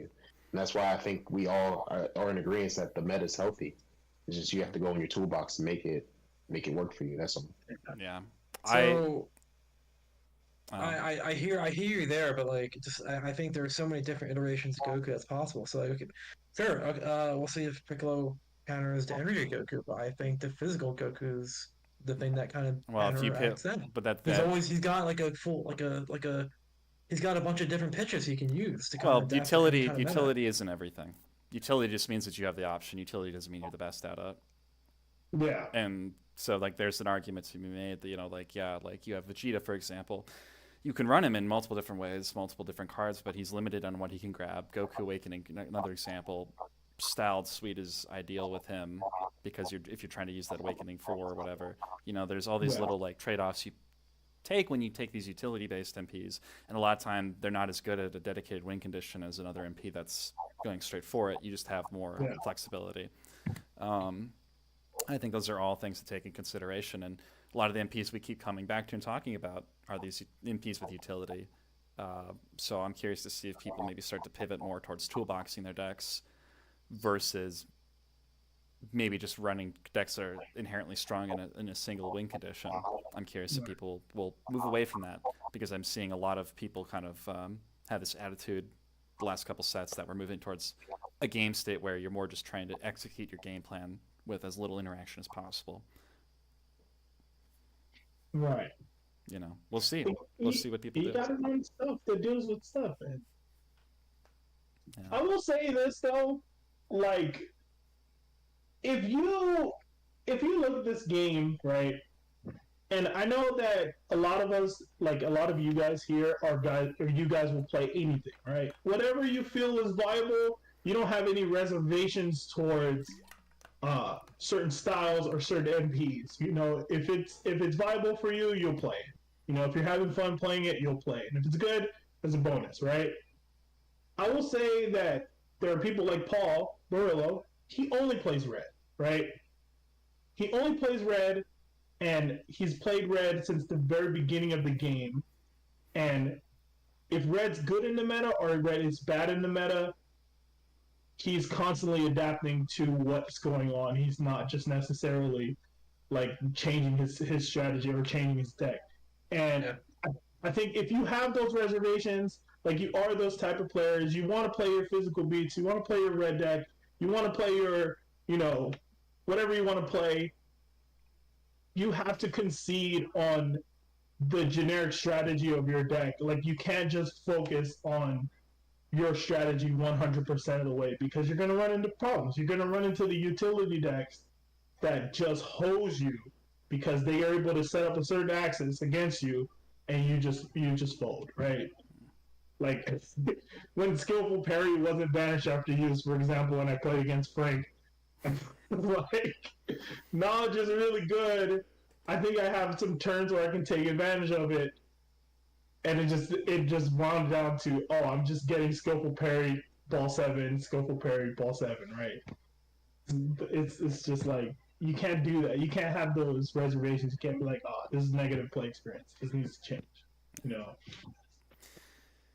I think I will say Yeah. this with the kind of just to kind of cap off like everything we kind of got going on here. While we do feel that the meta is healthy, how do we feel about? Do we feel like a CRD is necessary to maybe adjust the balance right now, or should we just kind of leave things until TOP, or maybe even post TOP? And we don't necessarily have to specify what they are. Just like it's kind of more like a yes or no question. Absolutely not. No CRD. Kev? I think we should. I think they do a mid-season theory. I think I'm interested in seeing what happens at Northkai. I would like to see if someone does play Goku and see if that runs into any counters. Yes or See no? what people Yes or no? run. Sorry. Yes or Yes no? or no? So you're yes. You'd like to see a mid-season CRD. Yeah. Eric? I don't think it's necessary. Wayne? I don't know. Don't know. I don't know. No. I don't like mid-season CRDs. Isn't that what Joe's always done? Like, I mean, Yeah, so No, Joey he stated he does that. Like, is it really No, a choice? last year it was in response to there was an echo chamber about Origoku. It amplified every event because we had the first event of the season and I won with it, and then the next event was the Dragon Prix in Utah, which Jesus won with it, and then you had another couple of tournaments. Colorado, for example, I think that was won by a Gohan, like an empowered Gohan or something. So I'll say this with the whole CRD thing. Joey has said that he likes to do the one at the start of the season, I believe, one in mid-season, and then like a post TOP one is I think what he laid out in the most recent comment. And I will say this for anybody that's on Retro, has access to Retro, there are a couple of threads if you just search out Joey. You'll find that he's made some pretty interesting comments, and of course I've quoted a couple of them about the CRD thing now, and then I also commented about his comment about the healthy meta. With that comment, let's kind of move on to the next bit here. But how do we feel about the direction of the game? Like in terms of like, if we all agree that it's in a healthy meta, how do we feel about kind of like going forward? Like just between the card design and the balance. Like, are we moving in a good position? Are we going in a good place? Then do we feel? Is there something like we'd like to see kind of like a certain direction, maybe design going forward? And if you'd like to take a second to think about it, by all means, we'll try to keep it brief for everybody because I know it's kind of a big open one. But like, for me personally, right, for example, I really enjoyed the OP. I think it was OP5, I believe, that had all the name card support. And Joey has mentioned in a post that he has kind of like a docket of MPs that he wants to support. Of course, we've seen that everything from traded to power level to named cards, right? I personally would prefer that we more move in a direction aimed at only really kind of more underpowered MPs. I know Joey has said that he prefers to like shoot for like a couple of top decks every set and tries to prop those up. I would personally like to see more of what OP5 was, and more traded stuff. I just like to see more stuff locked in that direction. So. What was the question? I'm sorry, what was that? What was the question? So the question is where do you want the design to go, and how do you balance to go? And how do you feel about so we all seem to like kind of like where it is now, but how do we feel about going forward? Where do we want it to go? I think I'm in agreement with you. I think that there are a lot of MPs that are deemed unplayable, that just like one extra card could like put them over the hump. So it'd be cool to see that. And the cool thing about that is that even if the card is made and it misses, we're right back where we were. Like it's the skin off, no skin off anyone's back. So Yeah. Okay. I will look. Let's say I am mixed in this thing. I think Joey's doing a fantastic job with Fanzy. I think every time we complain, every season we complain, you know, but we're always complaining, but the game's never at an unplayable point. And if it were anyone else making a fan game, you know, we'd run into the extremely broken problem. People would make attacks that do 100, you know, whatever. You know, would run into the people's biases coming out and pushing things down, right? So I think Joey's doing a fantastic job with that. I like the name card support. I don't like duplicate because I feel that duplicate does too much to support the character when the character already has a lot of support, right? I don't want a card that's like, this immediately eliminates all the problems you have. This card immediately eliminates all the problems you have, and it's so regressive towards everyone else. Like, it's so strong compared to everything else that's going on in the game. Like, I like Cell Junior card, but I don't like duplicate. You know, I like Dende's card, but again, I don't like duplicate. For example, I don't think that that's the way you should go. So what's the direction that you think going forward would you prefer? Do you want what path? I think that it's better to make cards that support the character like Kit, but not necessarily generically support them playing the game, you know, making them play the game more unfairly, right? So like for example, so going forward, do you want more support for underpowered MPs? Like specifically you have to focus beyond that? Of course, you know, I love that. Okay. Who doesn't want that? Yeah. Like I want to play Android 19 because I love his physical block. I want to play the Rudigar. Give it up. Rudigar's my favorite character. I want to play that. Yeah. You know? So kind of more. It seems like we bought more of the same with the OP set. Kevin, what are you feeling? In terms of that question, I think you have a couple solutions. You have two things you can do right now. You can either, I think the direction is you can either see what the top decks are doing, and if you want to lot that off the CRD or whatever, that's one way. And I guess that would define one direction you can go. But as much as I disagree with a little bit of what like Orange Goku was able to do, I think still the best course of action before that is potentially to, instead of lopping it off, you kind of help on your supporter or underpowered MPs to kind of raise that floor. So like the ultimate goal is to decrease that variance between the top decks and like any decks that are kind of below it. So we can hit it with the CRD and bring say Goku or Orange Goku down or the top decks down. And then, in essence, you net closer to the field, or you can add cards and kind of support other things. I think you probably want to address it that way. A part of me still is conflicted because I think some things that Orange Goku does is really a problem. But I think still you want to default to try or at least attempt to bring up underpowered MPs beforehand, before just lopping something off at the head. Okay. So. Yeah, support for underpowered MPs, I think, is a generally more healthy direction to go. Erik?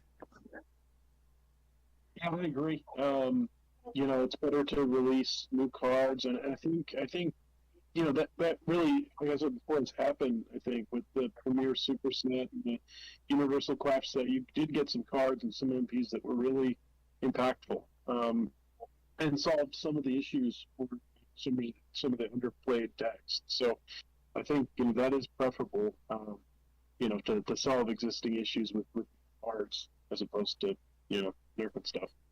Yeah, I think Ginyu is a fantastic example. Like sure, granted, he got like a whole new MP stack, but he got a fantastic MP stack that gave him, I think, like just allowing him to use Goldo as a game changer. So yeah, support in terms of a new stack or a couple new name cards. Is great. And Ginyu wasn't a factor in the meta before he comes out. I think he's a tier 1 MP. Yeah. Reflexes is amazing. I would love to see a new King Kai stack. Yeah. Start over. Throw in the trash bin, start over. Full redesign some other underpowered MPs. Yeah. To compete with Goku and Dende and Hero Vegeta, especially in Ruthless. That's a deck Man, that should be seen play. I haven't you seen brought it up too King much, but Kai. yeah, That's like close to my heart, man. I love King Kai. Mm. you're trying to bring I players was back to so the game, man. disappointed, Bring King man. Kai. I was so disappointed in his potential. Yeah. I was like, But yeah, support. I'm for. yeah. Yeah. I think. I But think again, I- I don't want to I- take ideally- away. I don't like redesigns. Like Raditz redesign, I also don't like. Because they made that new Raditz, and I think that Raditz So was good. no, but the old Raditz is just really strong. Like it's still okay. Let's say with Raditz, What's he been up to? Organized No. otherwise. no, Nothing. Raditz. Okay, if we're gonna go like power level, Raditz was doing Raditz was doing Awakening Goku's thing before Awakening Goku, right? Like he was able to draw cards, he was able to pull stuff out of the deck. It was really he's a good MP, but I don't feel like he needed a new stack That is a really odd take. That is all I'm going to say Right. about that one. That's a very, very odd take, It's- and a it's very, pretty very odd. odd, It's very pretty odd odd. placed MP to have that take with, in my opinion. But I think it would I be. like Double Sunday. I don't like the change to the character. Well, you can still play the old stack. That's all. Like, You have the Yeah. benefit of playing the old stack still. So, I think Yeah. going forward, I mean, I think we can expect the next set's probably going to be the Goku Black arc.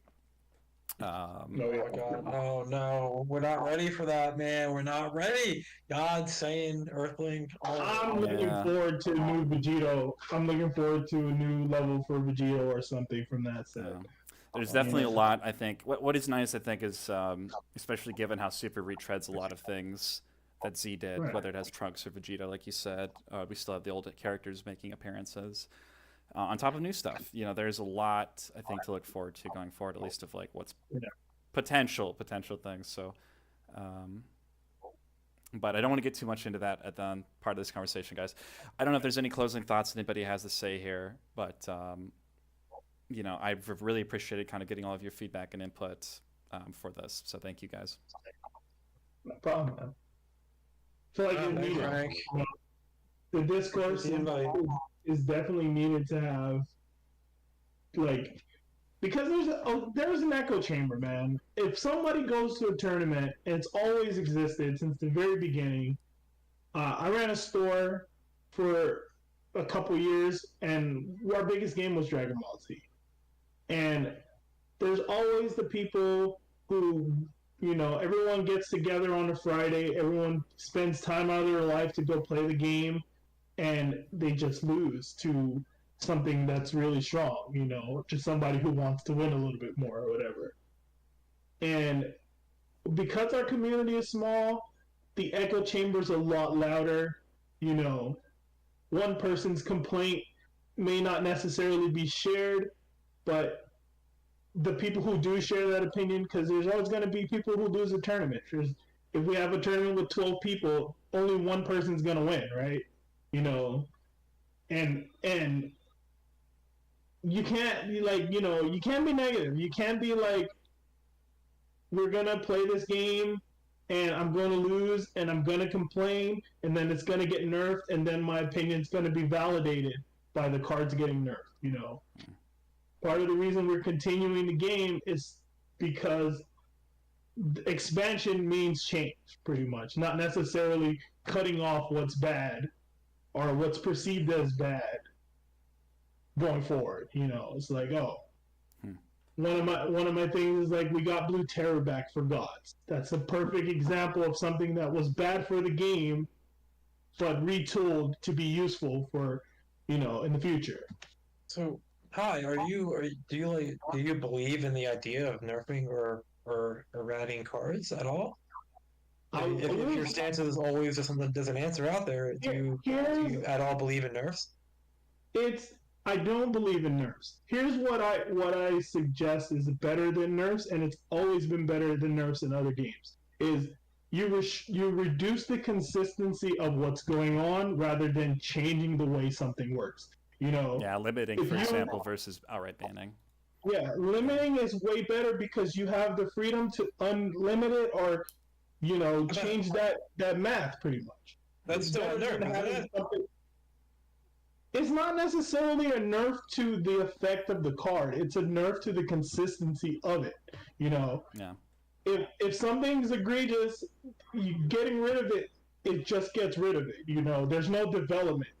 For example, a lot of what happens in Fantasy, the next set is actually addresses the problems of the last set, right?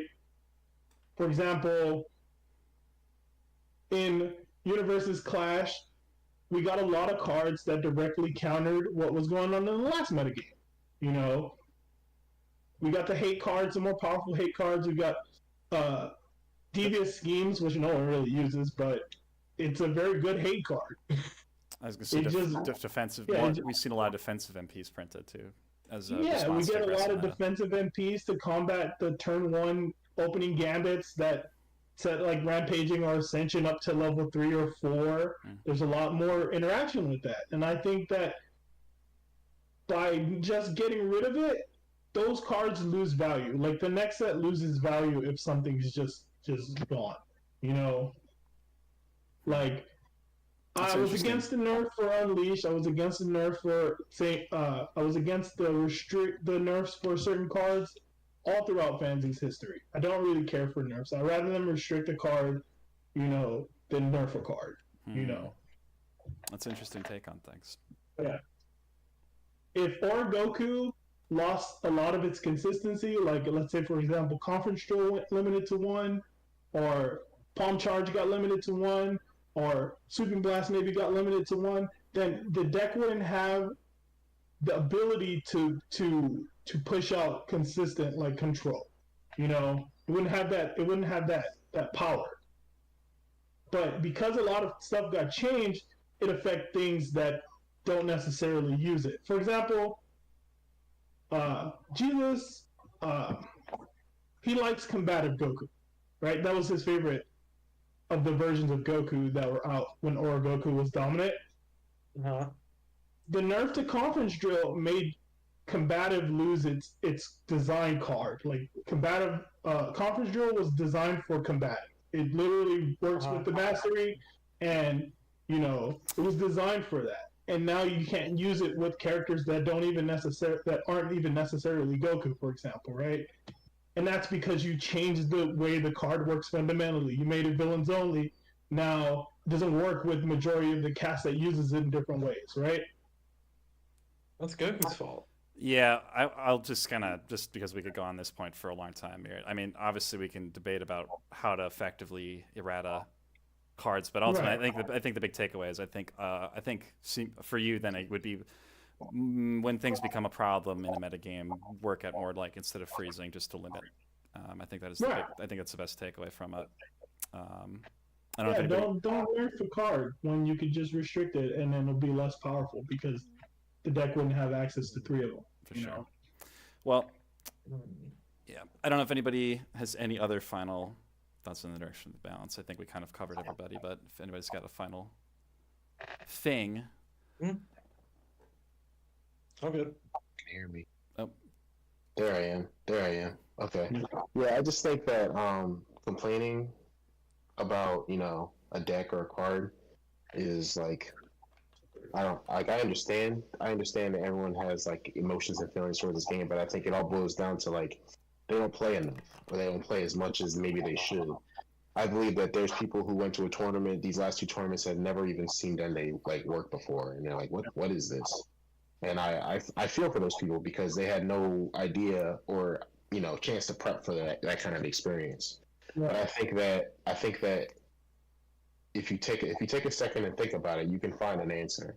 And I think that if those same people went back today, they would have a different experience with Dende. So I just think that it's had a real negative impact on retro, and that kind of like, it's sad because I always try to be the beacon of positivity on there, but like it's maybe like not want to log into there because people are just complaining about like decks that have been around for like when did we get this set, like a couple months ago?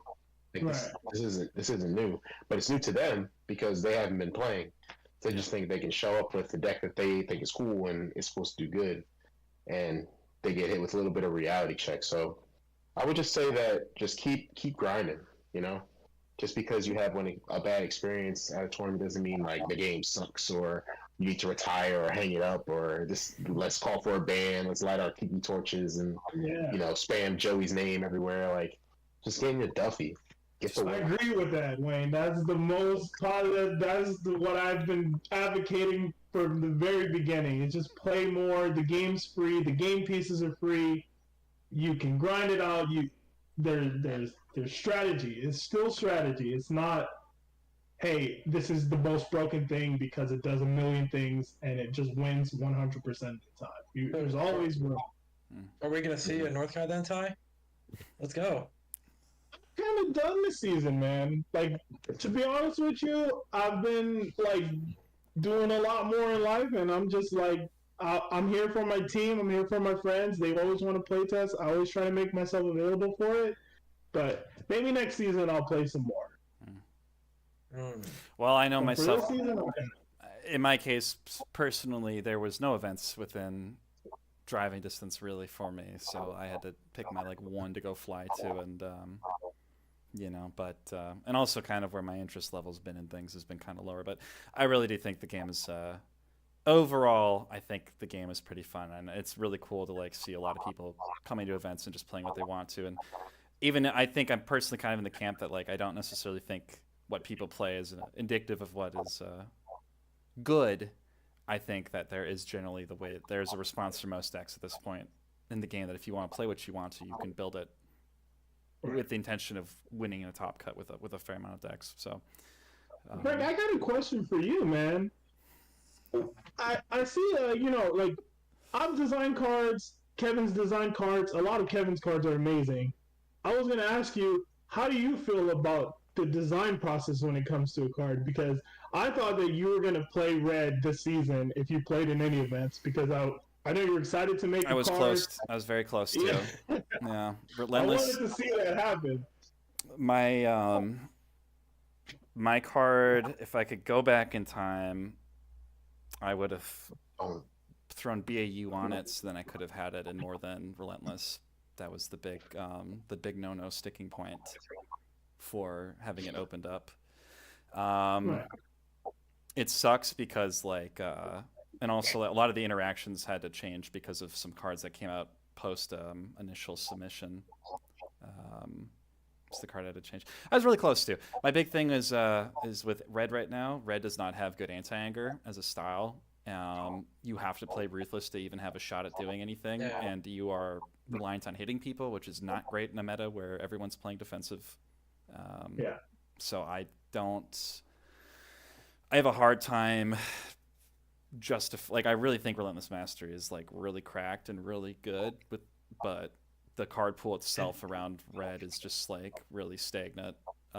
Anger is the biggest issue for it. Yeah, like we don't need red to keep getting printed these like combo sweet sick ass cards that which let you win more. Like we need some real utility that I don't really feel it has. Honestly, I think red's positioned really really well right now. Like we just saw Anthony ran Essential Cooler at a freaking Nice guy. Yeah. He went 4-1. Yeah. He did really well. The only loss was at the Goku. He even beat a Knowledge Dende in Swiss. So like Anger's poised well. For you MPPV decks, like there is hope. You can do it. Believe. Yeah. There's always nothing's 100%, so it can happen. Maybe we'll see. I'll see. I have a couple decks in mind that ran my card that I was really close to. No, but playing, I mean like the design process. I mean like you making the card, like the card being changed from what it was intended for various reasons. How do you feel about the design process? Wayne's also made a card. I love Wayne's card, by the way. Is it the Swagger Blast, right? Mm-hmm. I love that card. One of my favorite cards in the game. Like I even played black, and I'm like, I want to make a deck that just runs everyone's design card because they're all so good for black in specific. Yeah. I think Frank's got the best card, honestly. Frank's card's really good too. It's got a lot to go. It's got a lot on the docket going forward. Like it's the biggest. It's good. I think it's good. It just is. Every time it's played against me, I'm mad. It's When I played it, I Like played it you, in Relentless Boot, and I was like, "This is the best card like ever, dude." I was having so much fun with it, I will and I say, was yeah, wondering if you it's shared like that sentiment. yeah. you're not used to red ever toolboxing like that. So when they Right, do it, dude. It's it's like the it's cards so are there. It's crazy. always been about random hitting. Like we've all been like you know screwed over by like Ascension hitting a freestyle card. Red is about taking that gamble. Yeah. And then your It card, every makes time it me, goes against me, it's like, ew, this is not Red's thing, man. Like you yeah. shouldn't be able to do this. But it's a really cool utility that it boosts other cards that were released for Relentless that are niche, and like I'm all for that.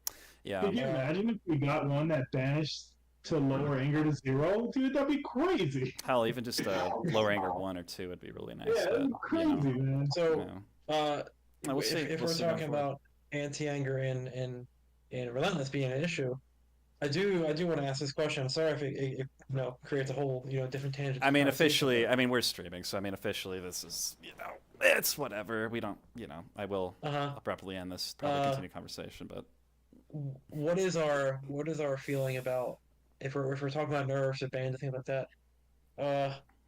What are our feelings on knowledge? Like, is it like do we is it time for knowledge to go? Like, okay, so it does a lot of things, but I think knowledge in a nutshell, I think it's we've all seen it restricted the design of the Namekian. I You think can't put a Namekian card that says raise your anger 1 because of knowledge.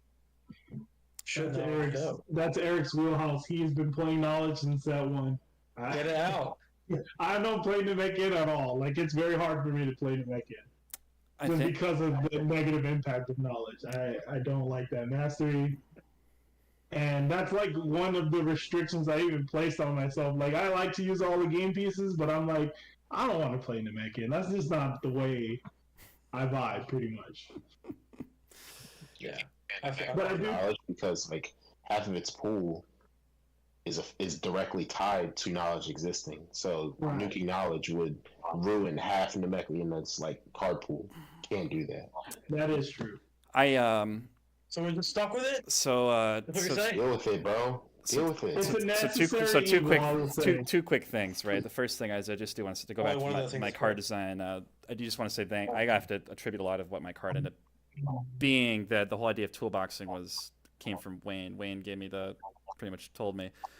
He's like, hey, I was like, oh, wouldn't it be cool to do something, blah, blah, blah. And he's like, what if something did the banish, but you got to pick? So I have to thank Wayne for that, and I have to thank Wayne again for his mentorship through the weekend. Yeah, and the that's tournament. fantastic, dude. So It's so much. It's so fun to play that, dude. I'm Absolutely. honestly surprised that you didn't play it because I played it and I played a lot of characters that I don't even really play, and I was like, yo, this is so much fun. it was dude. mostly Yeah. not feeling like I could tool in enough good anti-anger at the time quick enough for myself to play it in a tournament I was considering playing it for. But Dende was just very, very much like just came together very well, and I had a lot of experience on Dende, so that's why I picked Dende for Utah. But You think if you did the Wayne thing and just slotted through wall breakers, you would have been okay.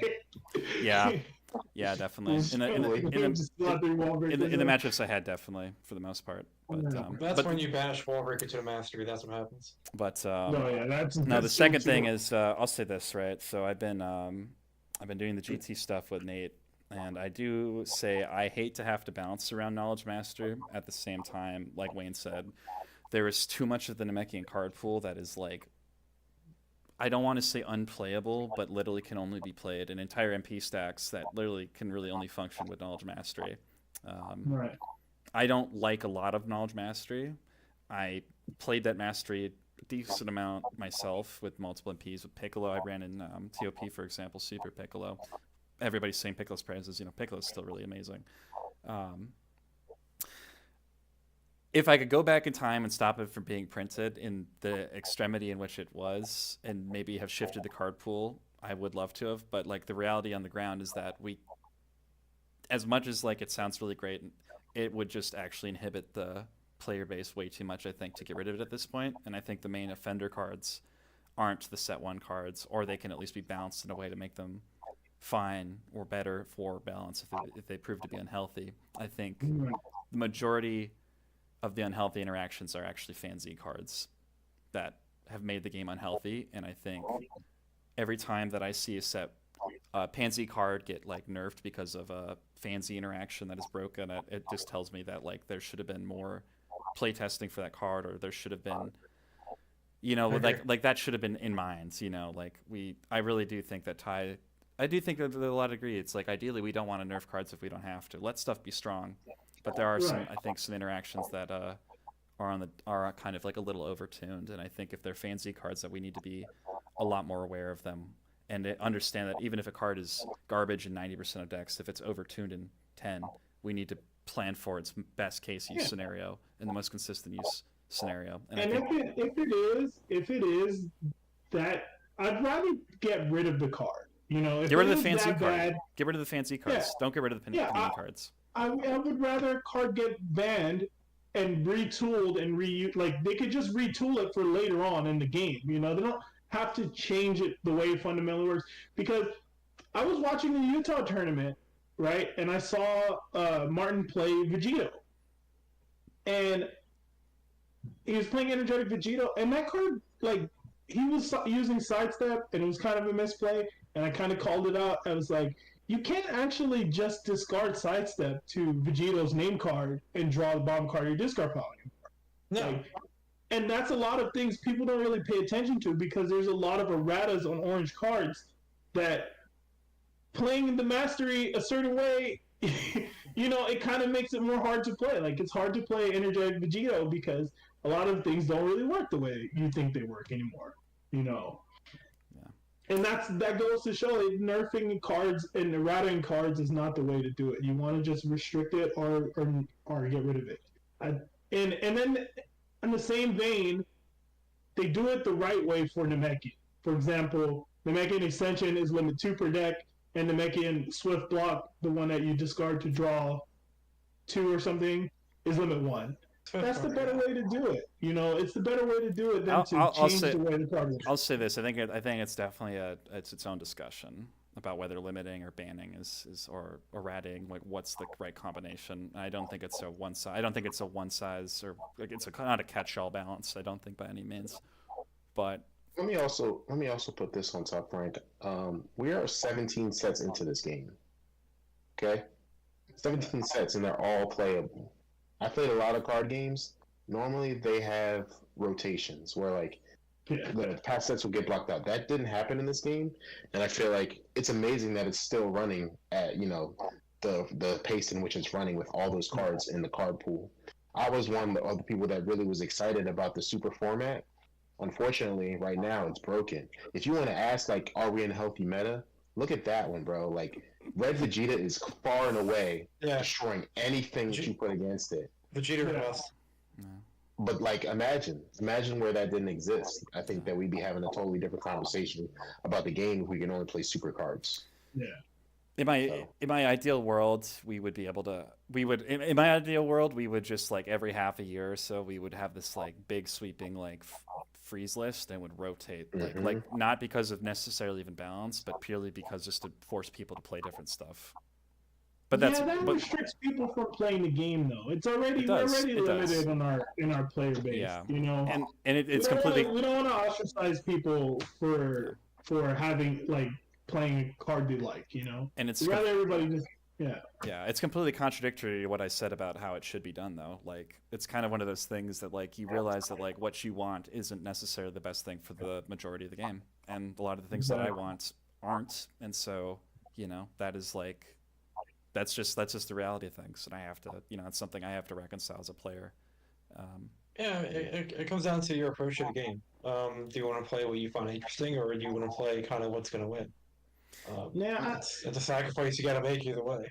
Mm-hmm. Yeah, I'm not gonna play in a tournament and expect, like, I'm not gonna agree to play a game with someone and then get mad that they're playing the thing that I don't like. I'd rather just choose to just accept what it is than being the guy that's like, yeah, we need to get rid of this or we need to change this because this is really strong. And I have negative reservations about it. I've played card games in the past with way worse negative play experience. Like, I've played games where there's 2 card combos that literally shut you out of playing the entire game.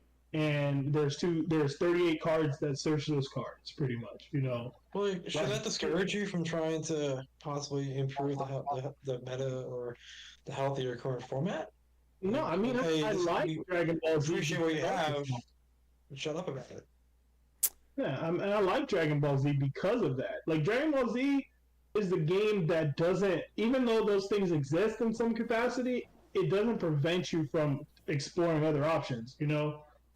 And there are other games where that's their whole marketing strategy. They go, okay, this is broken, guaranteed, next set, we're going to have the answer to it, and then everyone who wasted their money in the last thing is shit out of luck, Yeah. pretty much, right? No, absolutely. So I think I think at the end of the day, I think having a discussion about things, especially in a much more definitely like I don't think retro hot takes are how we should balance the game by any means, regardless of if I agree with some of them. Like sometimes, like I mean, some of it is trolling. yeah, some It some is. people are legitimately just don't know what the heck's going on, and other people. But I think It there's does create like a false alarm, though. It's like, yeah. oh, is the game really that bad?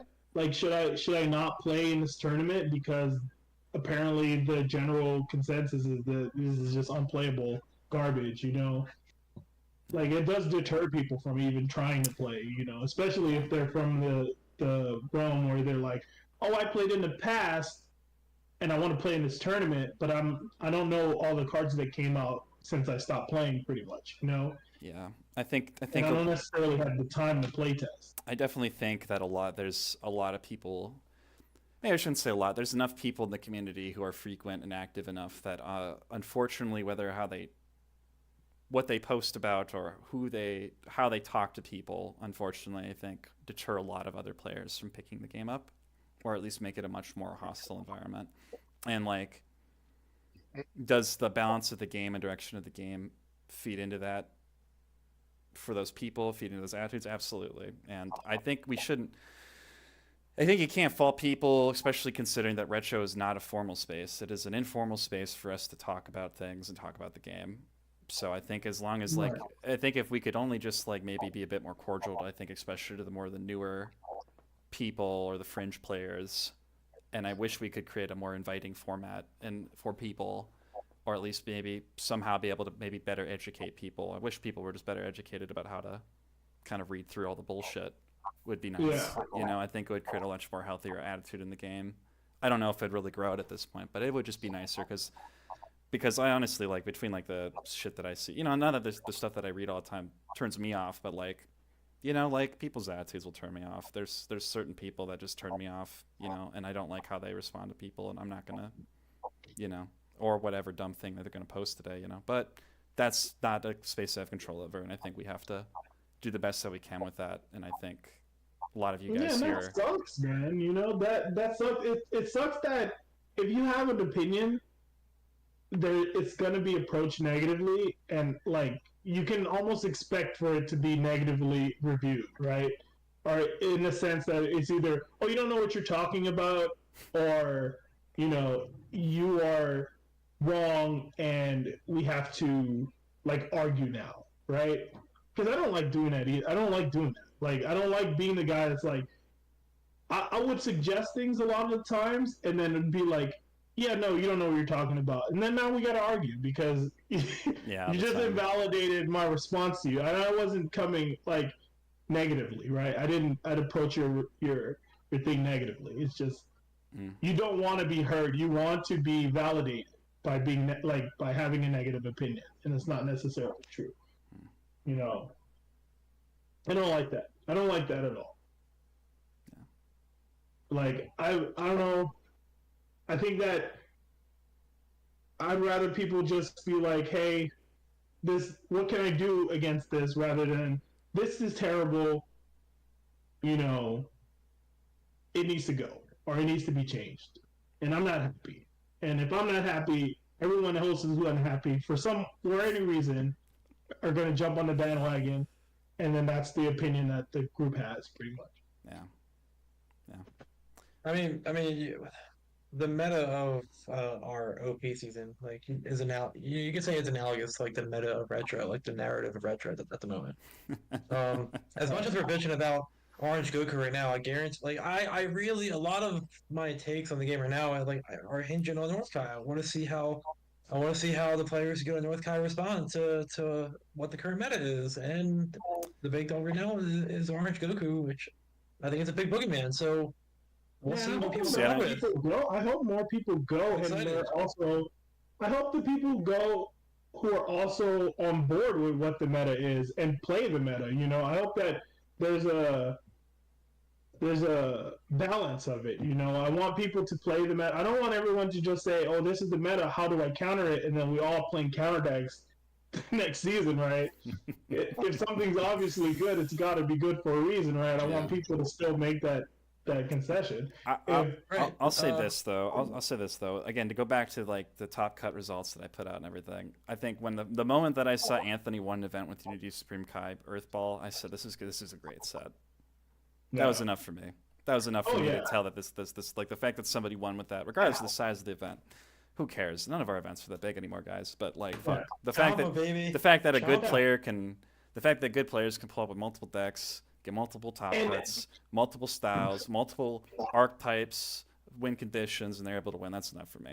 And that's And kinda, that's my Anthony thoughts was about this. almost Set. there last season too, dude. He was so close last season. He played in South Kai. He lost to Joey in like top 4, and it was only because he didn't see an Nonsense. optimal pad down. Nonsense, man. That, you know, I it was- sat there waiting for it to pop out. I'm like, every card that wasn't it. I'm Yeah. like, bullshit, bullshit, bullshit. Such luck, man. Yeah, Anthony almost like, showed a Super Saiyan in the parking lot. Yeah. bro. yeah. So Oh my god. But yeah, I mean, felt it, dude. but yeah, I would have been there with him too if that was me. Holy shit, that was some crazy. That was a crazy ending to a game. Like if that deck is in any different order with like 15 cards left, man. ocular Yeah. pat down, baby, ocular pat down. Yeah. Yeah. No. So I charge you like Ty as I don't know if you're like the spokesperson on the West Coast or you, Eric. You guys can fight over that, but like I charge you guys if you're going to North Kai, like the whole idea on the West Coast, the whole especially when it comes to Orange Goku, it's like East versus West. If your guys' claim is that Orange Goku is not a problem, then man, show like Orange Goku just won. Show up to North Kai, beat the Orange Goku. Well, he Like, specified no, aura. that's He the claim, specified man. aura Put it way to back bed. when, in fairness, but I will say that we did do that last season because of What do you all mean? of my because all of my play group went to almost every event that season. Like, and the ones that got canceled, they had tickets for example. You know, like Eric goes to a lot of events. Paul went to a lot of events. I also have Jacob Strom and Mox and like a couple other people that went. They went to a lot of events that season, and Oragoku was the deck that we were playing. You know, and for people to book tickets to places, and then there's this mid-season emergency CRD that we don't really feel is validated because in last season I think that Enhanced, Empowered, and Knowledge, Empowered and Orange were the big 3 of that season. I think that Enhanced could beat Orange. I think that Orange could beat Enhanced. I think that Empowered could beat both of them. You know, and it was showing in tournament results because I think Gohan won like 3 events or 2 events that season, and the other vein. I didn't think that meta was as bad as people made it out to be no. because I've also played aggressive metas in the past. I played in the Broly meta. I played in the Awakening meta, where the games were decided on turn 2 and 3. You know, I played aggressive games. You know, but like, I didn't think it was that egregious. And my guys did go to tournaments, and they did play Oragoku, and the mid-season nerfs kind of just like ruined their motivation to travel and stuff. You know. So just like the idea, like we spoke a little bit to the idea of like you can either play what you want to play, or you can play what's good. So like, which attitude do you want to come from? Well, Just quitting the game and not playing anymore is like, well, my stuff isn't good anymore. So in this sense, the nerfs were a bit ham-fisted, in my opinion. Like, my honest opinion, the nerfs were a bit ham-fisted. They didn't come from a place where you were looking at the game objectively. It came from a place of, this is what everyone's complaining about. The guy who hosted the biggest tournament of the season is literally going to quit the game because He doesn't like the way that deck works, and they changed it. And I don't think that was fair to them. I don't think it was fair to me. I don't think it was fair to anybody who had plans to travel to other events and who don't necessarily have the time to play test a lot of decks. As much as I love having an endless conversation that loops back to Orange Goku, apparently, guys, I feel like I've given more than enough air to this conversation. I'm gonna actually end the stream here, so for everybody that stopped by, I can let these guys have their own conversation together. But let me say one thing. I put my money where my mouth is. Yeah. If you win a tournament with Aura, I will give you $150. All right. The first person to do it will get $150. So it's out there. Yeah. Just so. Guys, again, thanks for stopping in. I appreciate all of your feedback and input. So it's been a very fruitful discussion. You definitely kind of got me some stuff to think about. So once again, thank you. Yeah, man, play your card, dude. It's great. All right, guys. See y'all. See ya.